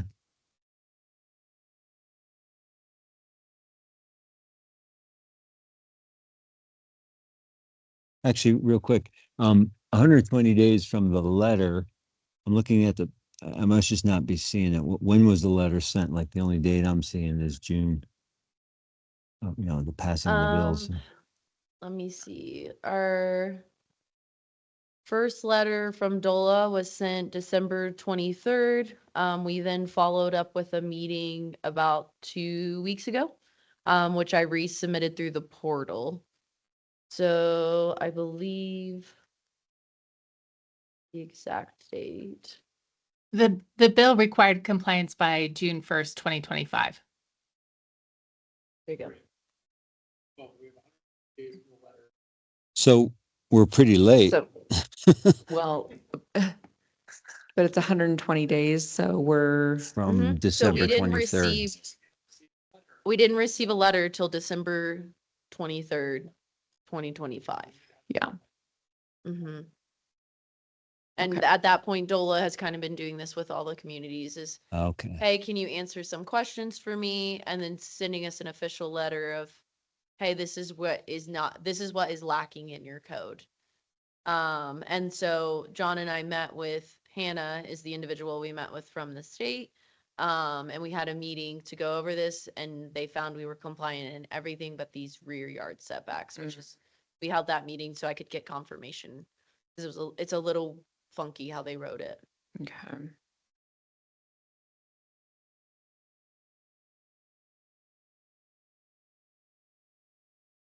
Sounds like Jonathan has some ideas of going back, getting a couple of our questions answered, bring this back to the board at the next meeting or the meetings in March. And that'll still, if we pass it, then we can still be in compliance if we move forward. I think so. I think the one question I have for you to maybe think about, just a little bit of a conversation about, if we change the rear setback of all accessory structures, that is imposing a limitation on property owners that currently does not exist. And I think that it's not necessarily a taking, but it's close to that. But So I that's think- the alternate approach, Right. not falling in compliance with the law. That's if we go with Right. Andrew's idea of like changing everything to 25 feet or something. And just to clarify, it wasn't like an Yeah. idea that I. No, fair- It was your idea, that was just Yeah, I want to make Right. sure, and I think we have some tools that we could look at. We probably could look at really down and dirty the impacts here of what that would do for, Honestly, I say let's just change this to be in compliance with the state law and move forward. I can add some, and this is not Yeah. everything, but a lot of the structure clearance and like crown separation and anything to do with like rock weed barrier materials, a lot of it is 5 feet from the structure and 10 feet from any like chimneys. I can continue to keep going through it and address that, but from everything I'm seeing, it looks like 5 feet is like bare minimum. But I'm gonna still keep going through that. So just throwing that out there. Okay. How do folks feel about going with Trustee Larson's suggestion of comporting with state law? And just having it be done? Can it- So, oh, sorry. yeah, go ahead. I just, on the ownership thing, there is something in the code that says, I'm not sure if that's what you're looking at, that the fee ownership of the principal dwelling and accessory dwelling unit shall not be separated. I think that's the only thing in 1698A that indicate that we might. That we might have to just bounce off and just make sure, does this comport? And Yeah. it does comply. And really that's saying you can't subdivide, you can't change the ownership of the accessory dwelling unit from the ownership of the primary residence. That's what that says. That you, say that one more time, Jennifer? That you can't, That you can't have two different owners of the ADU versus the primary residence, because essentially that would be an unlawful subdivision of the property. So that is not in violation with that House bill. cool. To take an action, this is a discussion item. And so to take an action on it, is there, I guess the first question is there an action to be taken on it? And if so, do we need to move it to an action item? We need to, not tonight. This is why we wanted to have this discussion. So thank you very much for engaging in it. What we could do is, I think this has been a fruitful conversation for us, so we can take that back at the staff level. What we had wanted to do is bring the ordinance to you at our next meeting. We Okay. could still bring a draft ordinance and an aim that kind of talks through this conversation and make sure that we've clarified all the points here. And then if you wanted to take action on that ordinance, we could. If you wanted to push it again or push it to planning commission, that could also happen after our next meeting. But then you'd have the language in front of you so you could, Okay. everyone could review it and make sure we're comfortable with it. Okay. Everyone okay with that? Do we have Yes. 4? Yeah, and just to clarify, Prefer again, it. that wasn't I'm just throwing things out there. Yeah, you're complicating things. Yeah, Or it's a- Andrew. Andrew's yeah, we're, idea. we're accused Yeah. of being Uh, slow. You're delivering. Yeah. Yeah, I mean, and it was a clarifying question.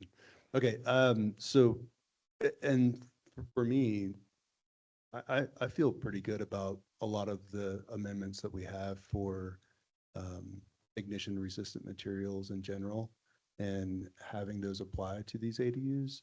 So for me, I don't really have a qualm with changing that number and complying with the state. Yeah, I will say this code, a lot of the wildfire resiliency code that we will probably be adopting is very strict on non-combustibles, what material needs to be there within what feet. So I think Mm. from a staff perspective and like Marshall Jocelyn is really just we will have to be this will be have something that has to come to like, you know, I'm checking this and saying, yeah, that's great, you're 5 feet if you're 5 feet from there, but if you want to attach a fence, it's got to be like it's got to be non-combustible materials, where right now we don't technically have that requirement unless again it's attached to the home. So I think it's just more of realizing these could happen, but there are a lot of materials that essentially we need to be keeping an eye out for that come with this change. Hmm. So there's a lot, if they want to get that close to the line, they're going to have a lot more regulations in regards to some of these materials and retaining walls, like even retaining walls mentioned in here. You can put it at your property line. There are footage mentioned in there, but it has to be non-combustible. So there's a lot more regulations they will have by going to this 5, 10, 15 feet, whatever it might be. Is the So- wildfire code that you guys are talking about, is that the ICC, like, or is this something No, completely it's not, separate? it's not the adopted fire code from the town. It's again, another great state mandated fire code for wildfire resiliency, which limits the construction that you can do by making it safer for wildfires, like a Class A roof, the siding materials that you choose, and then unreinforced vinyl windows, things like Okay. that, of that nature. And it, we have the vast majority of those already adopted as it is, but there might be some tweaks that are needed to, again, meet state regulation. All right, so that's state of Colorado that has that. Yes, and Okay. town staff plans we are getting some reviews on that. We've received what they've adopted through Boulder County, and we plan to try to do that concurrently with the 2024 amended update that you guys directed us to do last year. Yeah. So these things that we are speaking about, which we're kind of thinking about, like, oh, this is gonna happen, will be coming before you. Cool. Okay. I Great. just have a quick question. This is Tanya. Does the code become stricter as you get closer to another person's home? Because you made it sound like if they're going to get right up on your neighbor, you'd have to comply with all these stricter rules. Is it less It's because of, stringent when you're further away? Is there some kind of like border for those Yeah. rules? yeah, so, and I believe when you refer to the code, we're talking about the wildfire resilience. Yeah, that's what I'm talking about. Okay. Yeah. There's defensible space requirements, and those defensible space requirements are more restrictive the closer to your home or a neighbor's home that you are. And does Nederland comply by these rules right now? Is it in our code currently, or is this something we're hoping to adopt or? The vast majority of it we do have adopted. We adopted ignition resistant material requirements, I believe in 17 or 20, somewhere in there, bit by bit. But there are some modifications that are required to meet the state requirements. And that's in our primary amendments in 18-2. Okay. All right, folks, let's go ahead and wrap this up. And John, you have what you need? Yep, thank you. Britt, do you have any other questions? No, that's helpful. All right. Groovy. Mayor Billy, were you wanting to run the rest of the meeting? No, since I was so late with that flight, if you would be so kind just to go ahead and run it. I think that'll work well. I can start moving towards my truck. Okay, no problem. All right, so now you. let's go ahead and go to 5.3, water and wastewater near-term priorities and code updates. Andrew Bliss, Utilities Manager. Thank you, Mayor Pro Tem Sterling, Mayor, Board of Trustees. Appreciate you having me here tonight on your agenda. The goal tonight is really to make sure we're aligned for the year ahead. And give me one moment while I share my screen.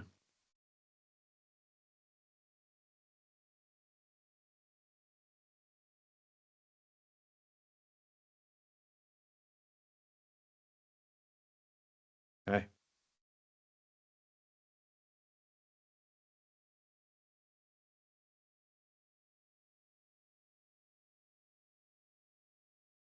All right, here we go.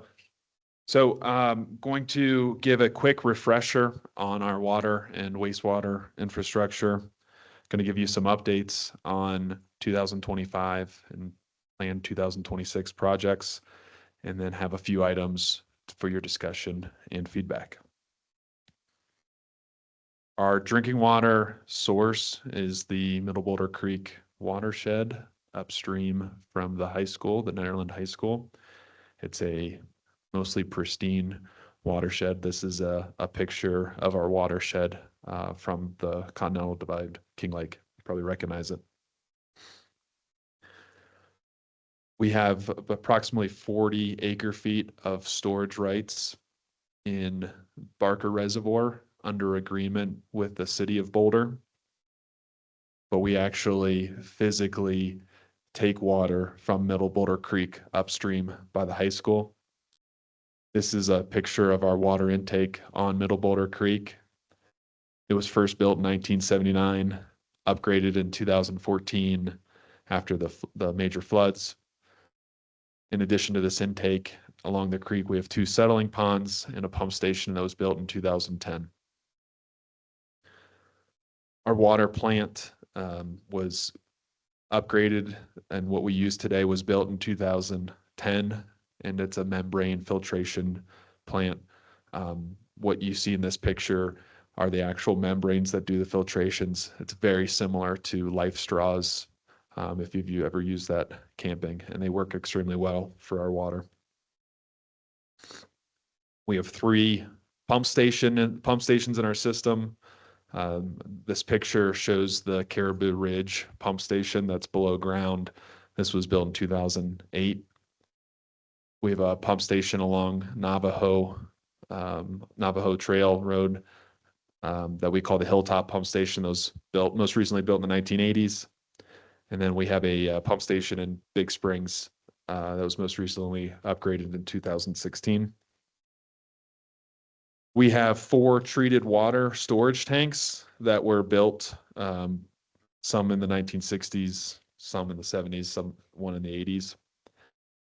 These are buried concrete storage tanks, and the state requires us to do an above ground inspection twice a year. But every 5 years, we need to send divers inside these tanks for a comprehensive inspection. Our most recent inspection was in 2023 of 3 of these storage tanks. They found no major issues except for metal ladders and latches. What you see here is our mechanic, Tristan, welding some new hatches on the tank near the high school. We have 1 more storage tank planned for a comprehensive inspection this year, and 1 tank in our water treatment plan planned for this year as well. Our water distribution system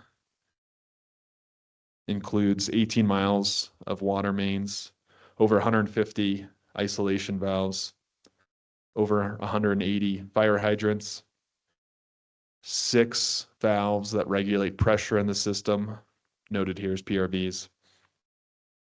Our water infrastructure, these pipes were mostly installed between the 1960s and 2000s, and we serve over 850 homes.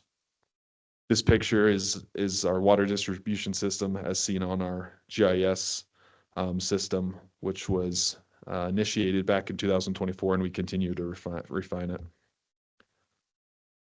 Moving on to our sewer collection system, it is 7 miles, so it is smaller than our water distribution system. We have 250 manholes. It was built in the 1960s to 2000s. We have VCP, vitrified clay pipe, CIPP, which is cured in place pipe. That's where they insert a flexible fiberglass liner and cure it in place to form a new pipe, and PVC pipe. The town did a lot of CIPP lining after the floods in 2013. Want to make a note that the sewer system is smaller than the water system. So the sewer system does not serve much of Big Springs and does not serve part of the Sunnyside neighborhood as well. Our water treatment plant was built in 2013. It's a sequencing batch reactor system, which is popular for small communities like Nederland. One unique aspect of our wastewater treatment plant that it has sand filters for tertiary treatment. These sand filters were funded by the city of Boulder in 2013, and they continue to fund the operation of these sand filters and our operations related to phosphorus removal. And that's to prevent phosphorus from reducing the amount of phosphorus getting into Barker Reservoir, which has water quality impacts. In 2019, the town built an aerobic digester and dewatering facility to better manage solids from the plant. The utilities department maintains 8 vehicles, including pickup trucks, dump trucks, excavator, skid steer, trailer, etc. We have a small but mighty team. We really ask a small crew to do a lot of different things, more than a typical water and sewer department. These are our 3 operators, and in addition to myself, Ryan, Brian, and Paige. Someone's working every single day of the week. Someone's on call 24 hours a day, and we do a little bit of everything. This crew used to be up to 6. We've been trying to do 4 for a while. It's not very sustainable for myself primarily. So we are adding 1 more person this year. In addition to this crew, we have a billing specialist, Janet Ovenen, who does the billing and deals with customers and does backflow administration. She's fantastic. Okay, going to make a quick transition here to talk about plant capacities. Hold on.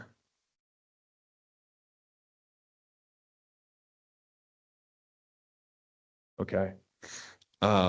So what I just pulled up is a dashboard that I linked to in my monthly staff report. It gets updated automatically from some work orders we do on a regular basis.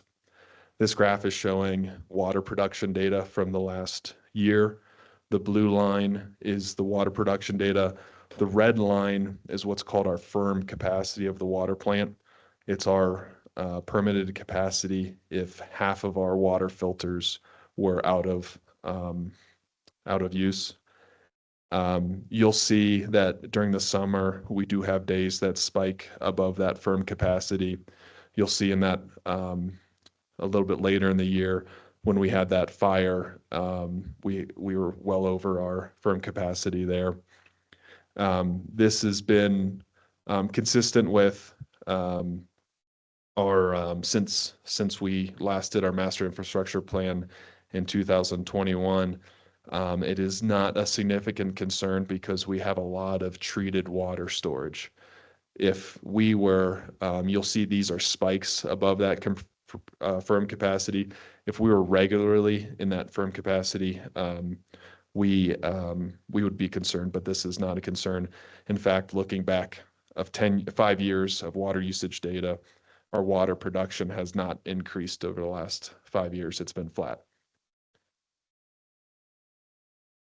Moving on to wastewater capacities, there's two capacities for wastewater flow and organic waste. Looking at flow here, the green line is our flows over the last year. The yellow line is the planning and engineering limit. That's when the state says you need to start planning for and designing a plant expansion. The red line is 95% of our capacity. That's when you need to have construction under the way. You'll see over the last year, we are well below our wastewater capacity. It is not unusual for us to get near our planning capacity during spring runoff because we have groundwater that infiltrates into our sewer system. That can be addressed through work in our sewer system.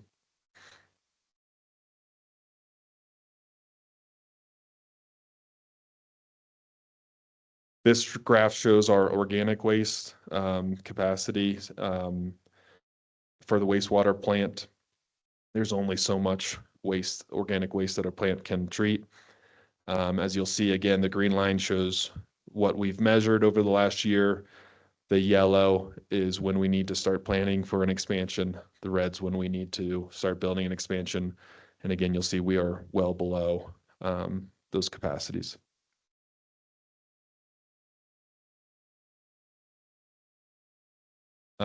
So again, this is a dashboard that's linked on my monthly report.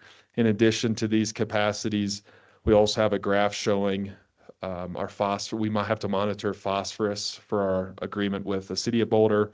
You could see some work orders we've completed over the last 30 days. We also include some, how you can see how many fire hydrants are out of service, et cetera. We have plenty of additional data. If there's anything you ever want us to add to that, happy to do that. And before I transition to projects, maybe I'll just pause here and say maybe some high-level takeaways here. No immediate capacity concerns. It's an aging system, but it is reliable. And, we are a very small town, but we have a lot of infrastructure. And let me know if you want to pause for any questions, or happy to clarify.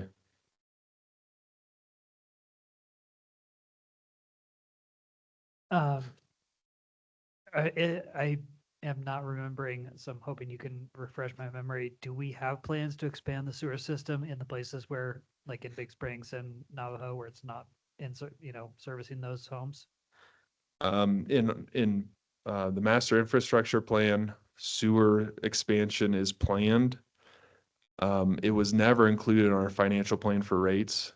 I think in the last rate study back in 2021, there was a lot of discussion on how to fund that project, and it ultimately wasn't funded. So there's no really current driving force to do that at the moment. And so it's not part of our budget this year or in the near future.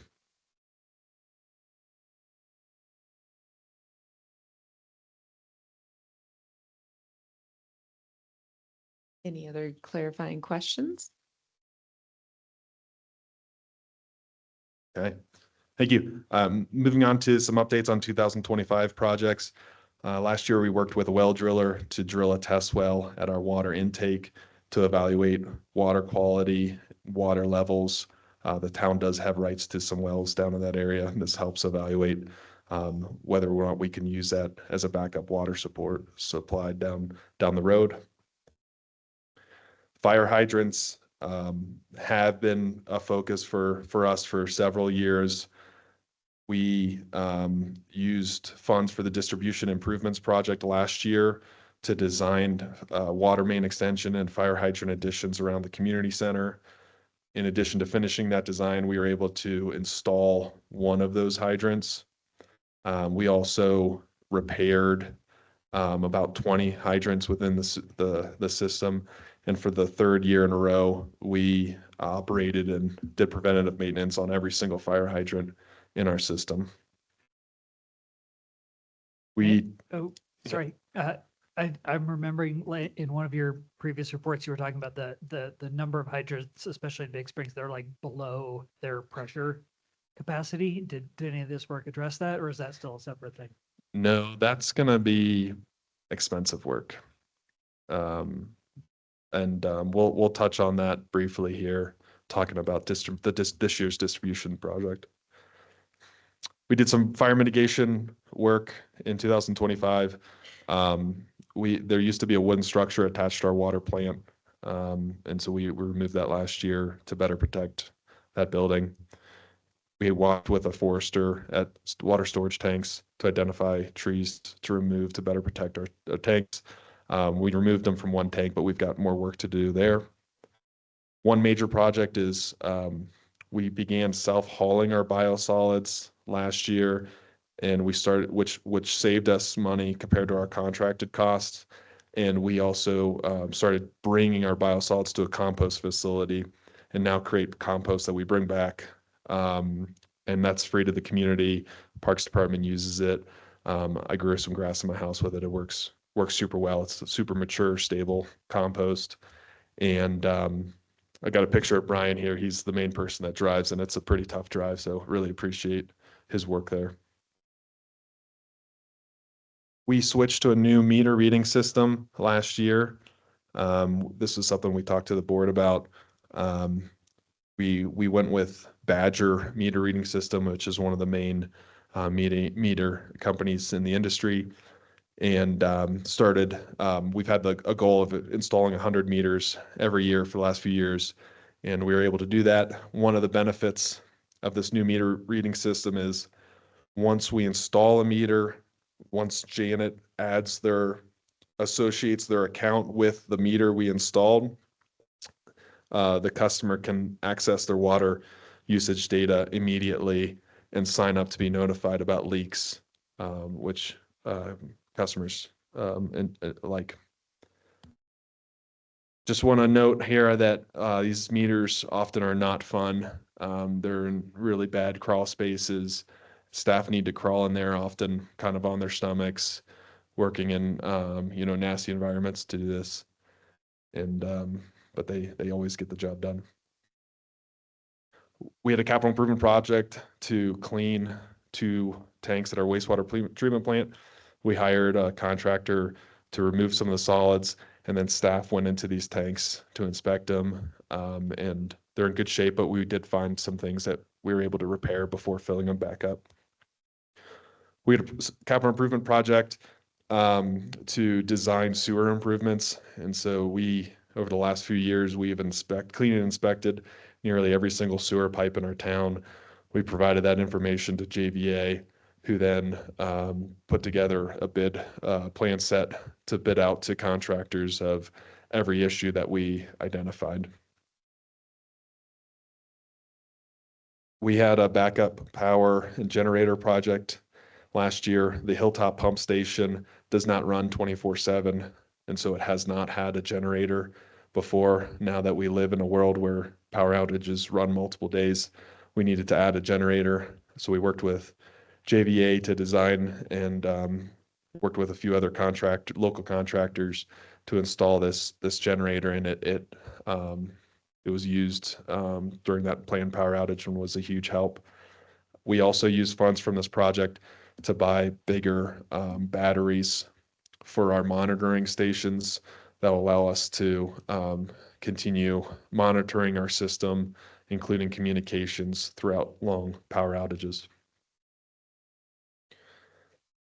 Okay, transitioning to priorities for this year. The biggest priority for us is to work with the Board of Trustees in our community to finalize an update to our 10-year capital improvement plan, revise some PIF and TAP policies to support affordable development, and complete an updated rate study for our community. Everything's nearly ready to work on, and our focus is our goal is to focus on this the spring and summer of this year. I included a picture of our master infrastructure plan from 2021 because it is still a very incredibly valuable document, and a lot of it's still relevant.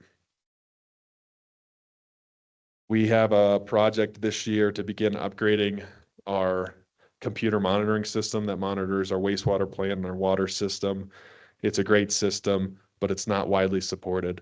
And so we're going to be transitioning to a system that's more widely supported.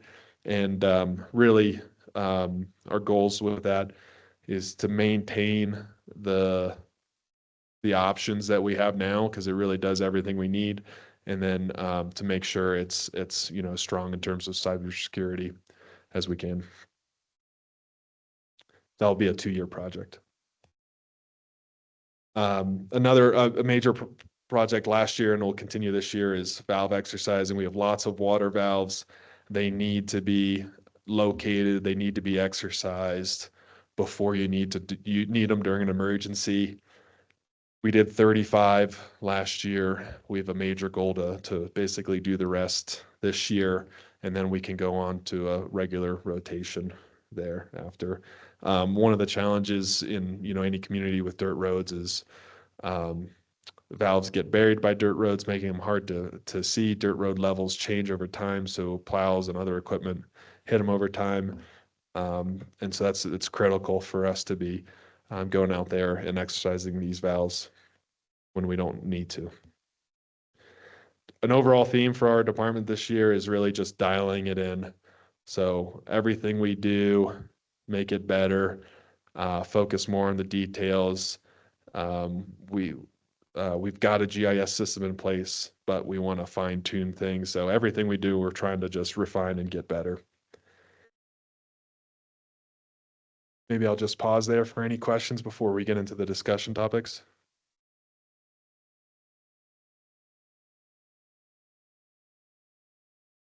Okay, so first discussion topic is we have $50,000 budgeted for distribution improvements. Some background, we did a water model update in 2024 and identified a long list of system needs with our engineer JVA. For 2025, my recommendation was let's take a break from all this planning and let's get something done. So we designed a project to add more fire hydrants around the community center in partnership with in consultation with the fire department. And we finished that design. We got one hydrant done. What I'd like and get your feedback on is for this year's money, let's go back to some planning. We've got a long list of projects identified, but we need to do some more prioritization.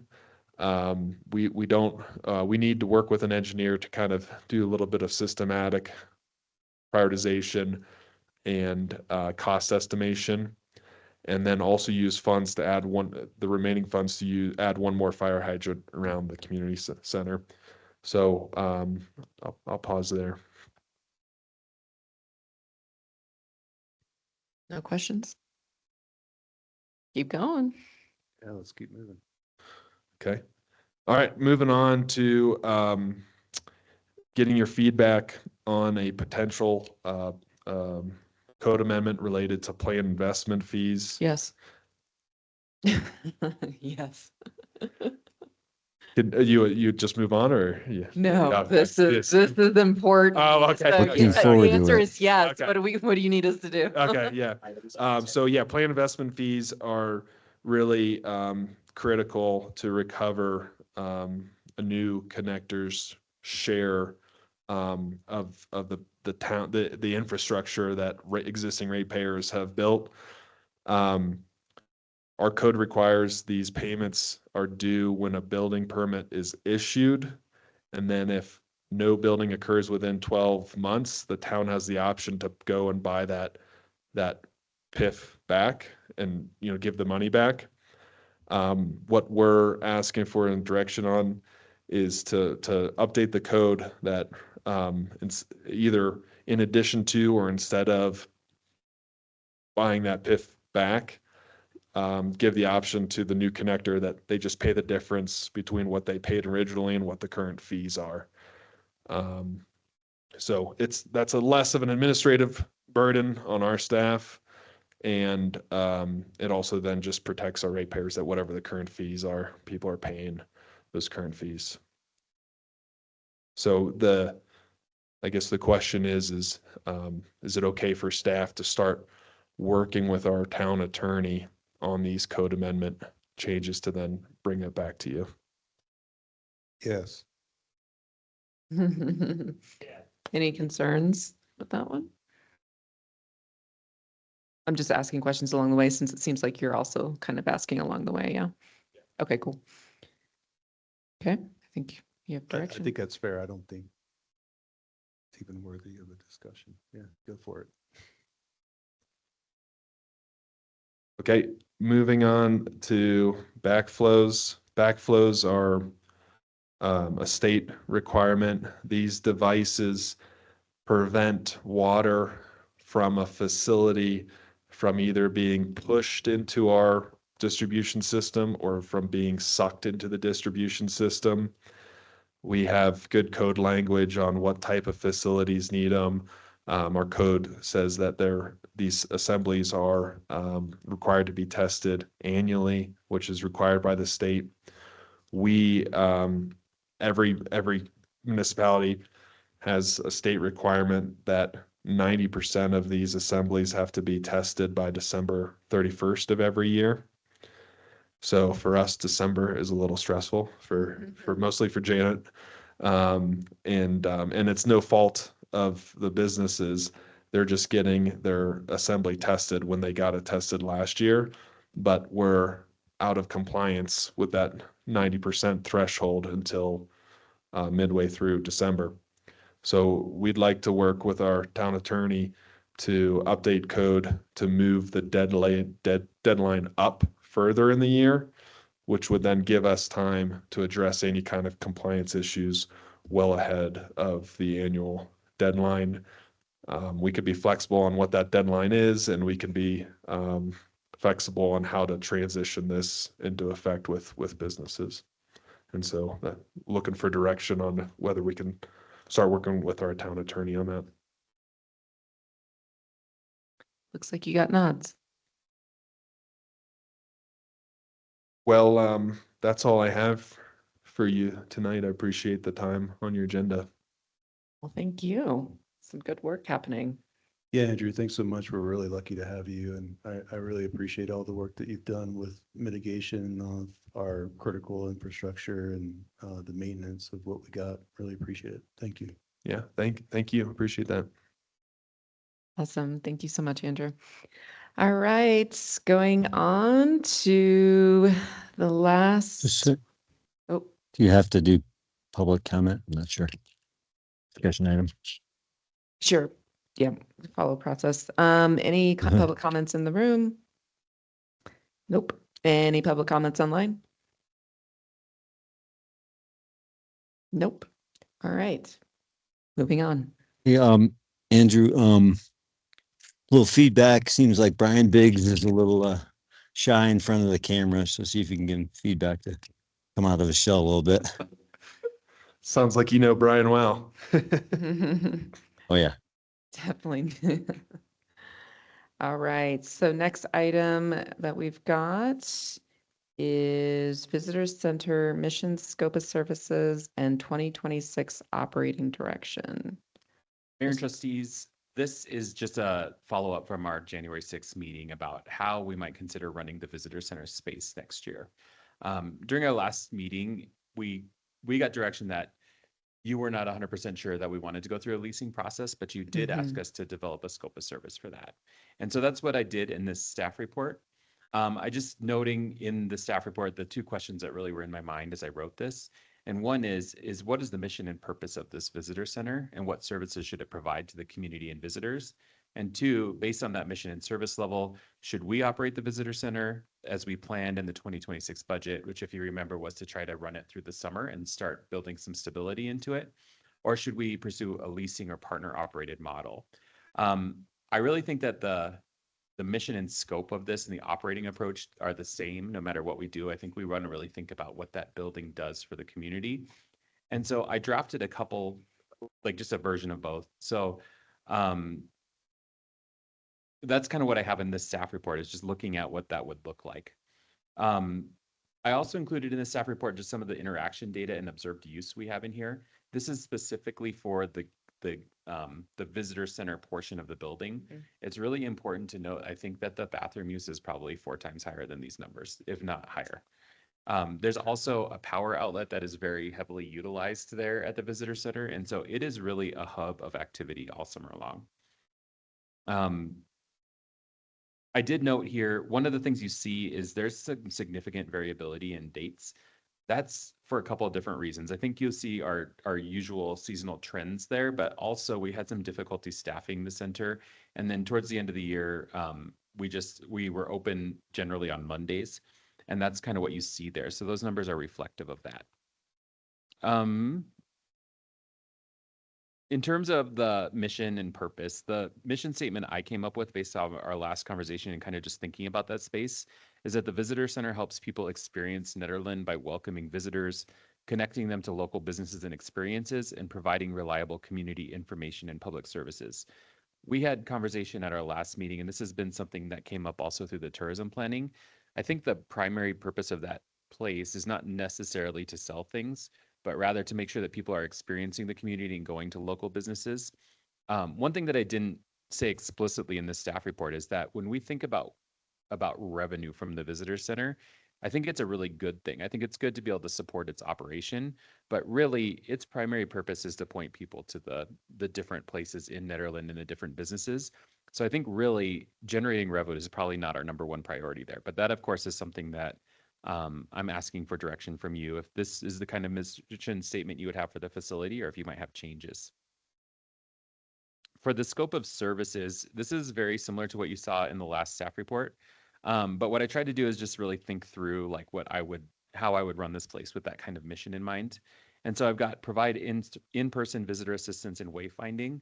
This is the primary purpose of that place. And one of the things we know is that the hours it's open are really important.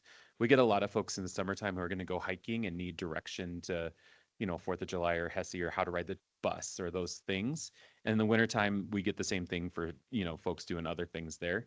And then you've got like leaf peeper season. People want to know how to get to Rocky Mountain National Park and where the scenic byway is and all of those kinds of questions. The folks there are a really good information resource for our community. I think that's one thing that we have done well there is to make sure that they're a resource for people asking questions. I think a really important part of this mission is actively directing visitors towards Nederland businesses, events, and amenities. Maintaining strong working relationships with the Downtown Development Authority, local businesses, and other regional partners. It's important to be knowledgeable about the peak-to-peak scenic byways and nearby points of interest. To coordinate with the town and DDA to ensure business information is current and accurate. The DDA has their own website, and so I don't think the visitor center is really updating that information, but just understanding how to access it, who's in business, and how to get folks to them. I did put operate and monitor public restrooms during open hours just because of the observed use that we do have. Toilet paper needs to be replaced, and from time to time cleaning needs to happen. I think this could be, depending on the model, this might be a partnership, but we do need to make sure that they are clean and functional. Same thing for the facility, basic cleanliness and facility and safety issues need to be reported. I think conducting retail or consignment sales aligned with town values. And what I mean by that is we do consignment sales now for local folks. And then retail that generally matches what is happening with the town and making sure our primary purpose is pushing people towards those local businesses. I did put use retail activity to offset a portion of operating costs. I think the question is what our expectation is there. And that really comes down to budgeting. We have a constrained budget for 2026, but it is enough to operate, I think, a full-time model of the visitor center because we do have a significant inventory right now. But I think also if we were to put this out for bid, we'd want to make sure that the hours of operation that we see are really important are covered. And I think, again, it's really earlier morning hours. It's probably 9 o'clock to 5 o'clock or 6 o'clock, like just kind of generally what you see the traffic patterns in town. And then we may want to staff it differently during events if there's a big event happening. I've got provide basic reporting on visitation, activities, and facility issues. I'd like to improve our numbers that you have here that I have in my staff report to just kind of include kinds of visits and things like that. I think we can do a little bit more there. And then the last thing I have is just based on our last conversation, youth employment, youth-oriented programming have been raised. we have always employed youth at the visitor center. That's a longstanding tradition. It is a facility where that needs to be managed carefully because they are alone for longer periods of time. And so that is a challenge there that I'm just recognizing. But I think that making sure that we build those programs and continue to operate them is important. Financial and operational context for this, we did budget in 2026 for to operate the visitor center during the summer season. We still have budget constraints, but we do believe that we have resources needed to operate this summer. That's kind of contingent upon hiring and all those things. One thing that we have done that I think supports either a town operated model or some other kind of arrangement is we've been doing a significant amount of work in that building over the last week or so. So we removed the popcorn ceiling and did some general freshening and making the space a little bit more inviting and cleaning. So I think that that's a good thing for right now. So I think we know that what's really important about the visitor center is that it has stable hours and that operations are consistent. And I think that the more we do that, the more successful that place will be. I just noted here too, retail performance in that space has been an issue over the last few years. I really don't think it's driven by it not being successful. I think in past years we've seen, if you look at the actuals for the visitor center, that it was fairly successful, and that was because we had a more permanent staff in that space, and I think that's something that I think would help a lot. This year we also, in 2025, we did acquire new inventory, so we do have a good amount of inventory for this year, and I think it's things that might be more aligned to like kind of where the community is now. And we've freshened that up. And I think we have some ideas about partnerships and how we might collaborate with the Historical Society to make sure that we're really aligning with visitor interests and local identity here and promoting our local businesses, which I think is really the primary purpose here. For town operational capacity, we have operated it in the past with consistent staffing and predictable hours. And I think one of the things that made it successful is that was basically a full-time position. We haven't been able to do that in recent years and since probably in 3 or 4 years. And I think that's one of the challenges. I think we have the capacity to operate the visitor center. I think, if we get the right person in there who can manage the space and who has experience, I think it could be a really good thing where maybe that person could also do things when we're not in peak season. Maybe they can do other work that we have needed around town. And so there might be a way to build a hybrid position. We've tried that in the past and it was not fully successful, but I think that it is a matter of making sure that we're being adaptive to the needs that we express about the community center and being realistic about the work that takes. Just to kind of like bring this home, I think there's essentially 2 operating paths here and kind of considerations that we should do. And the first is just the town operation of this facility. In this case, we would operate the visitor center during the 2026 season under the confirmed mission and scope that you guys would kind of direct here. The town would keep our existing inventory and we would hire new staff and allow that staff to kind of refine this model over time. Another option would be a third-party operation or leasing approach. And in this case, we would just pursue a partner that could deliver upon the mission and scope of services that we identify. And this process would go through our procurement requirements and would come back to you once we have identified who would be, through a process, what that would look like. I do want to note that under option A, if we do keep our staff operating the visitor center, the staff, some of the staff would maybe return from last year. We did end that employment as a visitor center closed, but there are folks that are interested in participating. And I think they're pretty good at the job. I think they just need to make sure they have their resource and that we're consistently scheduling and all those kinds of things. And I think we could be successful this summer. So I wanted to present both of these options because we did have that conversation on the 6th. And I think that we are ready for a recommendation if you're ready to give it. Or a direction, I guess, not a recommendation. All right, clarifying questions for John. This is Tanya. I have one. I mean, I really like the hybrid approach where you hire a full-time manager who works the hours there and also does other things in the winter when things are slower. Is there anything stopping us from asking the NDDA to help us fund this person? Is there something in their bylaws that wouldn't allow it, or seems like it'd be in their interest? And Trustee Corvalon, I think when you were on the board of the DDA, that conversation did come up, and I think they're open to it. And one nice thing about having this conversation today is that gives us time to go back to the DDA and see if they would be willing to help subsidize that cost. So I do think that that's a viable option. Love to see that, because I know that, our budget doesn't have a lot of room, but I really want to see the visitor center thrive. I know it can. It's finding that right person to run it is, I think, what it boils down to. Or at least give it a chance. I don't think we've given it a proper chance to really thrive. I'd like to see that happen. All right. Any other clarifying questions for Town Manager Kane? John, I heard you mention like commission sales. And so that's like downtown businesses have their products at the visitor center for the visitor center to sell.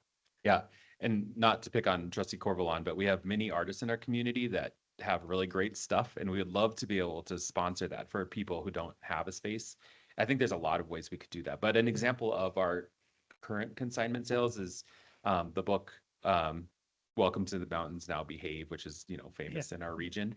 But we have a consignment deal for that, and then some postcards and art from some of our well-known local artists. But it's a really, it's a small space, but it has a lot of opportunities for us to be thinking about how we promote what Nederland is. And I think that that's really what I was trying to get at here is this should be a space where we're really highlighting our local community. And I think that we can do that. I think we can do a better job of doing that and connecting and building that kind of vibe there. Yeah, I mean, it seems like even if you just had like a small assortment of things that the different retail shops in town are selling, and you could just have, if you like this sort of thing, go to the Blue Moose. If you like this, and just have something that both people could buy there, but also directs them to businesses in town, which, like Tanya says, that supports the DDA. So, that would be a good incentive for them to be more involved, if it's like helping to bring people into the downtown businesses. One idea we've had that I think could be really fun is, there was the old 90s choose your own adventure books, and we've talked about that. Like maybe you want to go on an art adventure, and these are where you should go for that. And maybe you want to go on some other kind of adventure. And I think what we could do is start really building targeted experiences. And, I think over time, those become more, we can do a lot of fun things that I think we just need to make sure, like to your point, we just need to have the team in place that can kind of lead that work. John, I like that choose your own adventure. It has a lot of potential. The hiking, mountain biking, eating, all that. Any other clarifying questions?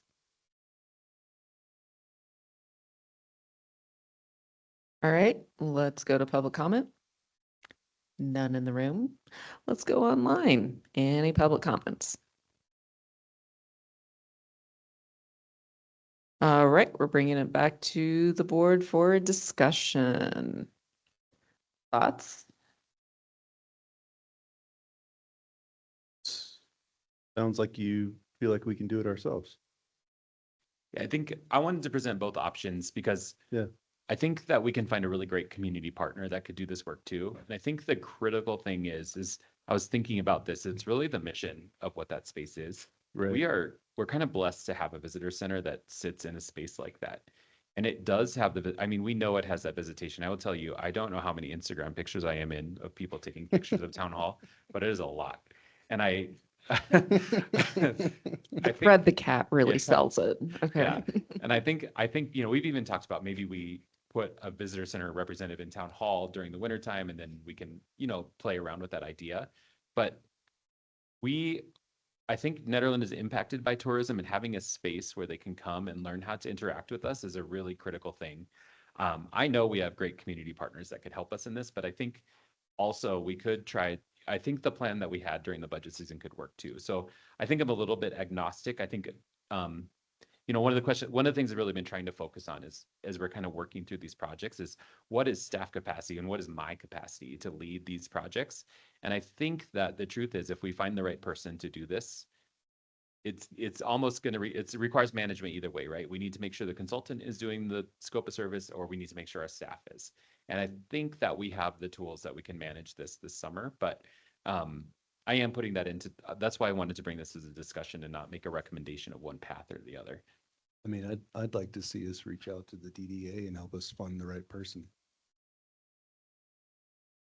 Same. I guess One thing I'd put out there, I'm more aware, I think, of different proposals of these third-party folks who've approached us. And yeah, I can think of three that, and they're all pretty interesting and unique. So part of me wonders if there'd be value in us setting up that procurement and seeing these proposals, and then weighing that against, that would really give us more specifics on what we're weighing against, just taking it on the town itself, and going that route. And yeah, I just think it'd be more information that would make a difference. Well, that would just be good for all of y'all to know Well, that I these have parties put in their proposal, and you'll see what they're proposing and then think more about I'm it. confused. Was there already a request for proposals for this? Where are the No, but proposals coming from? people have approached John, um, without any prompting. People have approached John. Right, like to run their retail business there? Yeah, Yeah, I've had several. I I get think it's lots of more than calls, three. but I'm thinking of there's- three Yeah, right I now. mean, I would love to run my retail business there. I mean, it seems like a great location. I just don't think we should give it up. I'd say one, yeah, well, I think it'd be good for y'all to see the proposals if people were gonna do them. One isn't a true business, if you will, so it's kind of a completely different approach.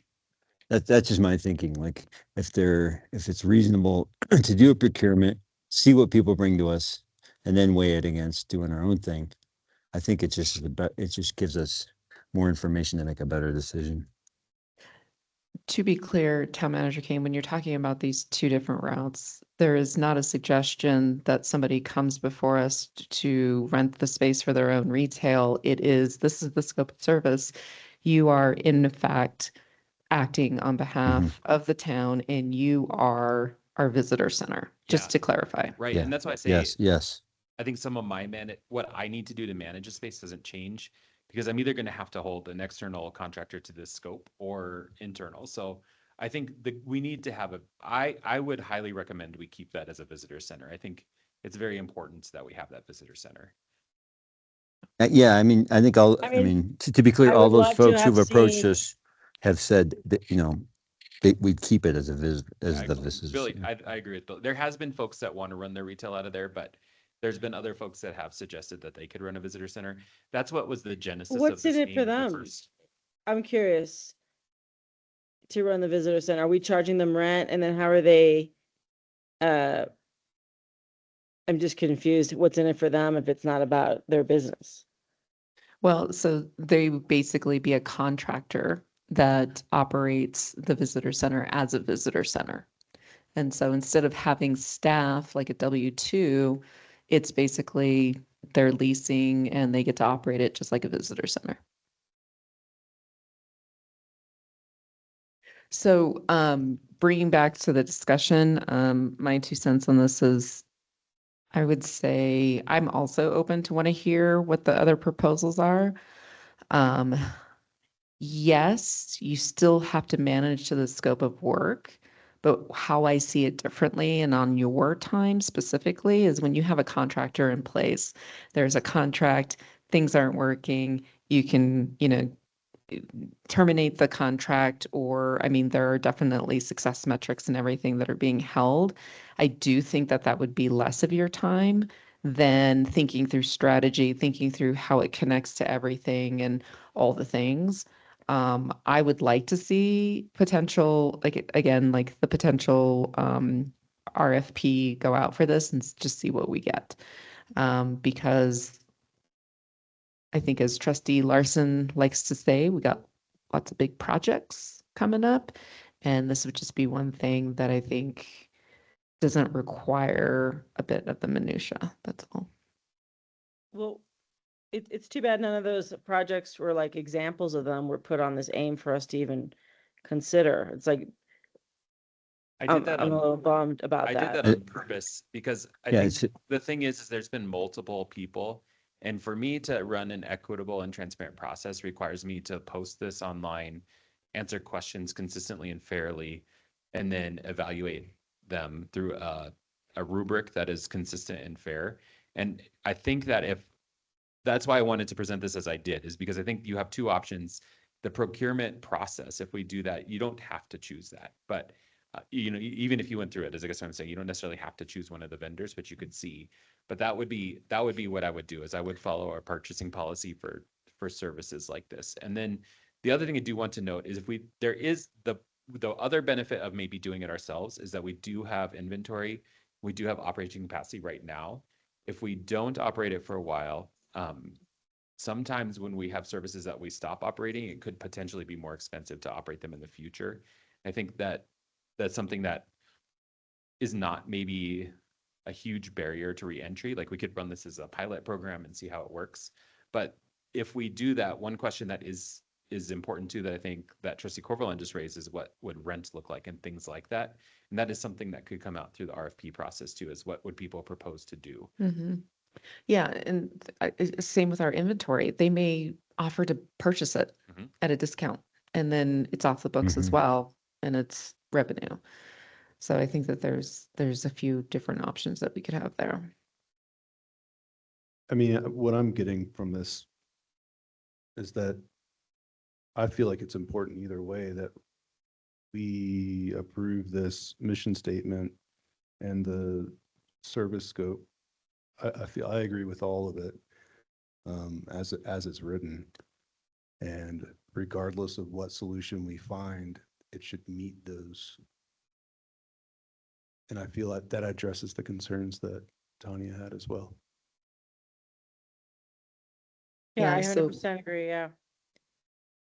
But I agree with that 100%. We should just move that to an action item right now and approve that if we wanted to, or not approve it. But when Billy's like, I'd like for us to come back with these ideas that he's privy to, how would that look? Because you're saying John's saying that he doesn't want to do that because it would be like No, biased he's and saying not, he didn't do it. He didn't do it because it's because today. of the biasness and the legality of doing that. So are you suggesting then we put it out to an RFP and see proposals, or like how is your ability of showing us these ideas? Like if John wasn't able to do it now, how would you be able to do that in the next meeting?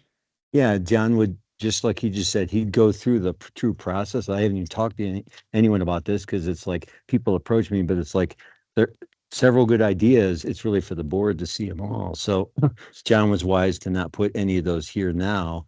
He would go through the process, So an RFP. the open, Mhm. objective Yes. process, an RFP, and then you'll all see whatever is turned in, proposed.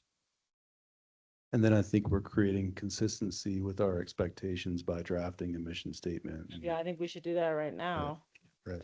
Well- John, because that's something that the DDA can help with. I mean, the RFP and then rubric, evaluating, presenting, that's not an insignificant amount of work when we're talking about your limited capacity. And it feels Oh like it yeah, I'll might be be gone more by the work. time this comes. I will- mean, so will you, Tierney. There's no way it will come back next month. They're great, and I think they could. I would feel more comfortable running this process, and I can do it I've already got almost probably 90% of what I need to do it. So I think what I would probably want to do is find, it's possible. What you usually would want to do is have a scoring committee for the RFP. And so what we would do is establish a rubric that would go out with the RFP.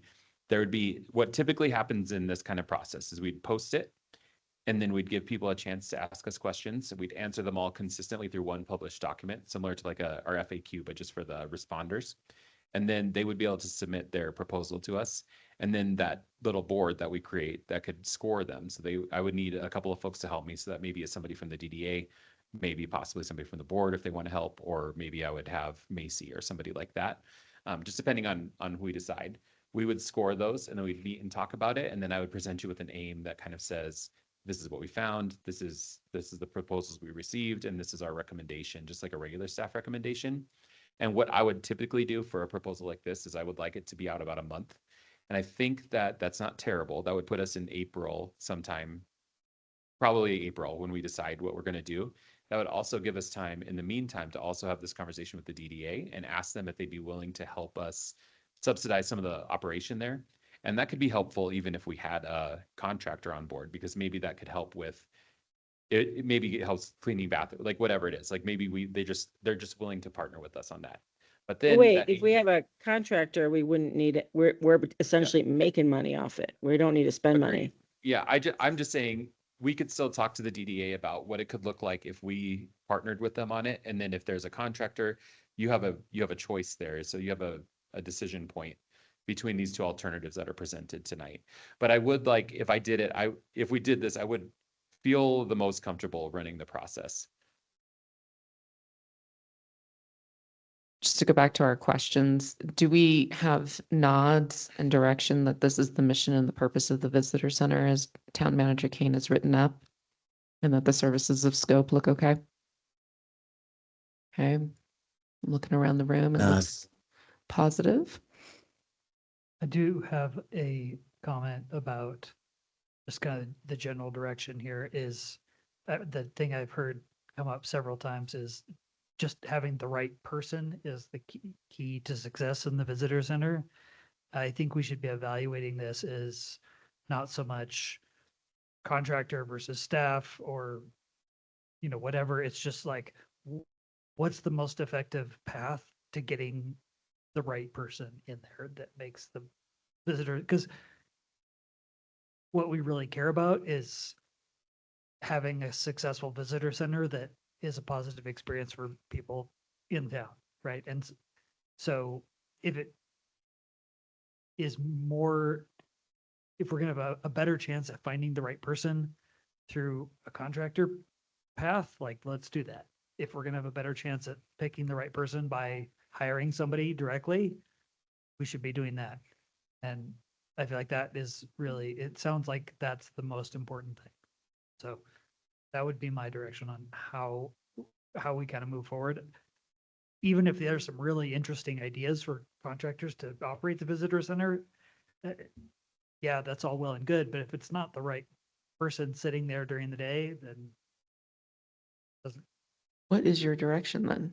We did, just to kind of support what you're saying, our previous visitor center manager, who has been gone for a little bit now, was like beloved in the community and did an amazing job in that space for a long time. And I think when we first saw a gap here in coverage is when we lost that institutional powerhouse that we had over there. And so I think really we're never going to replace that exact thing, but I think what your point I think is really true to me is what we need an owner of that space who's really loves it and loves the work. Right.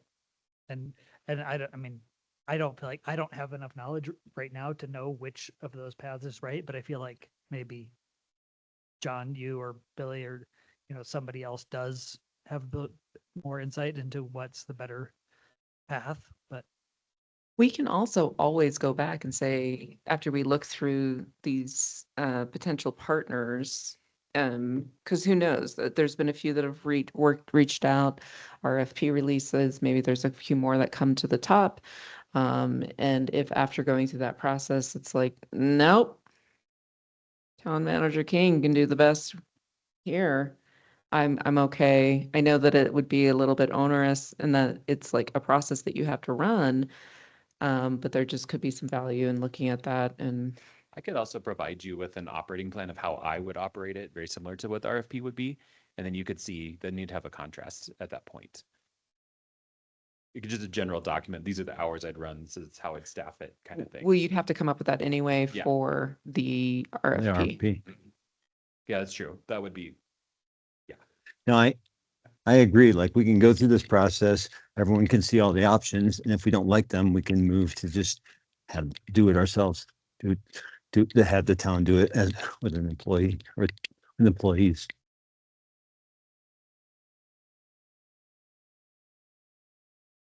So just to clarify and make sure, I have a nod for going and through the RFP process. Sounds like Billy, you do.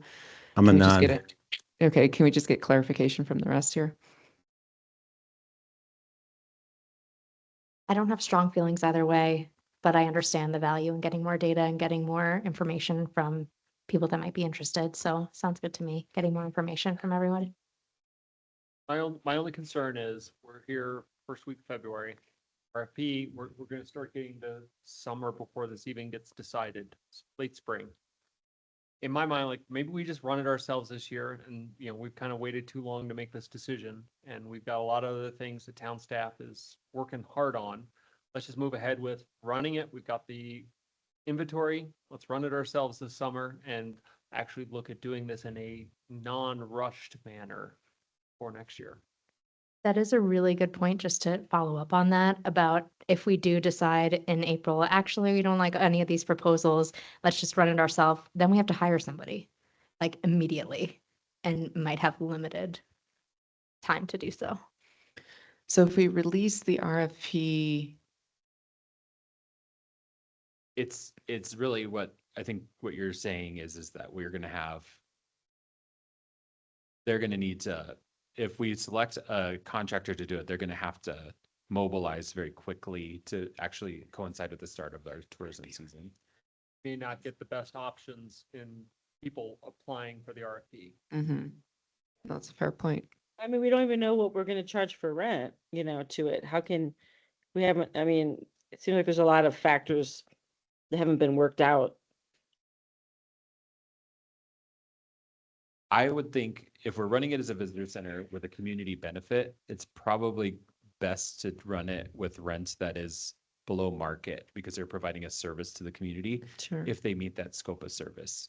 So it's, you know, it's not like renting a retail space. It wouldn't be like a triple net lease. We would probably figure something simple for that. And it's possible the RFP respondents would want a different model than that anyway. So, but that's kind of what my initial thought was on the rent is it's probably not. It's probably a lesser amount just to. So what are achieve you the- thinking? I'm just curious. I don't know, like, is it, We shouldn't is it be defining this on the relevant? I fly. think, yeah, I think it is. Well, You- so I guess the out- question, the question before us is whether or not we want to give a nod towards going towards the RFP route. And because those pieces around like the rent and everything can kind of be detailed out. And then, or are we wanting to pick up a proposal like what Trustee Larson said? And do we want to go ahead and just say, hey, we'll do it for the summer. We're fine. We'll revisit the lease later. But I'd like to take it to the other option is we take it over, we try to find a hybrid approach and hire somebody full-time who has got their whole heart into this, and we ask the NDA to help offset some of those expenses. Isn't that what Trustee Larson said? Like, we can't just Well, accept a yeah, but proposal, he we would did have to say go through that, but he was RFP. kind of like, let's just get through the summer and then let's do the RFP in the fall or something when we close for the winter, like that kind of thing. But I mean, I'd like to give it a full shot. Well, I was saying, you know, again, this is like the board trying to make these decisions in kind of an emergency mode, like rapidly we're defining rents tonight or talking about what the rent model is. We're not putting any actual proper thought into this. What we have here is from John is a proposal saying, you know, he has an operational path of the town operation as budgeted. That can get us, you know, through the summer, through our actual, I mean, his data shows through the bulk visitation time. And then if this is something that we're actually serious about moving forward with a RFP and a hybrid model or some other alternate model, then let's make that a priority of the board and town staff to look at instead of trying to do it on sort of an ad hoc basis. Yeah, just backing into the timeline, even if you were to release the RFP like lightning speed, let's say in 2 weeks, and it stays open for 3 weeks. Now we're in March. Now you have to go through the review process. We're looking at maybe beginning of April. Go through that process. We are now into May and we haven't. Yeah, so I think those are fair points that like once you actually break it down, we're into May making a decision. And maybe that decision is, let's do it ourselves, now we have to hire someone. Right. Yeah, the other thing is, I don't know that somebody would do it in a rent situation. They may want to charge us. That's going to be one of the differentiating factors for an RFP. So there could be unknowns here that we're not anticipating just on what somebody, so you'd have to think about what would it take for me to staff this place pretty much full time and then make sure that we're here early and late and clean these bathrooms and all that kind of thing. There are some unknowns there from that RFP process that we're going to have to give people a chance to respond to. I'm with Trustee Larson on this. I think that there's not enough time for us to do a full RFP process, especially to do a good job.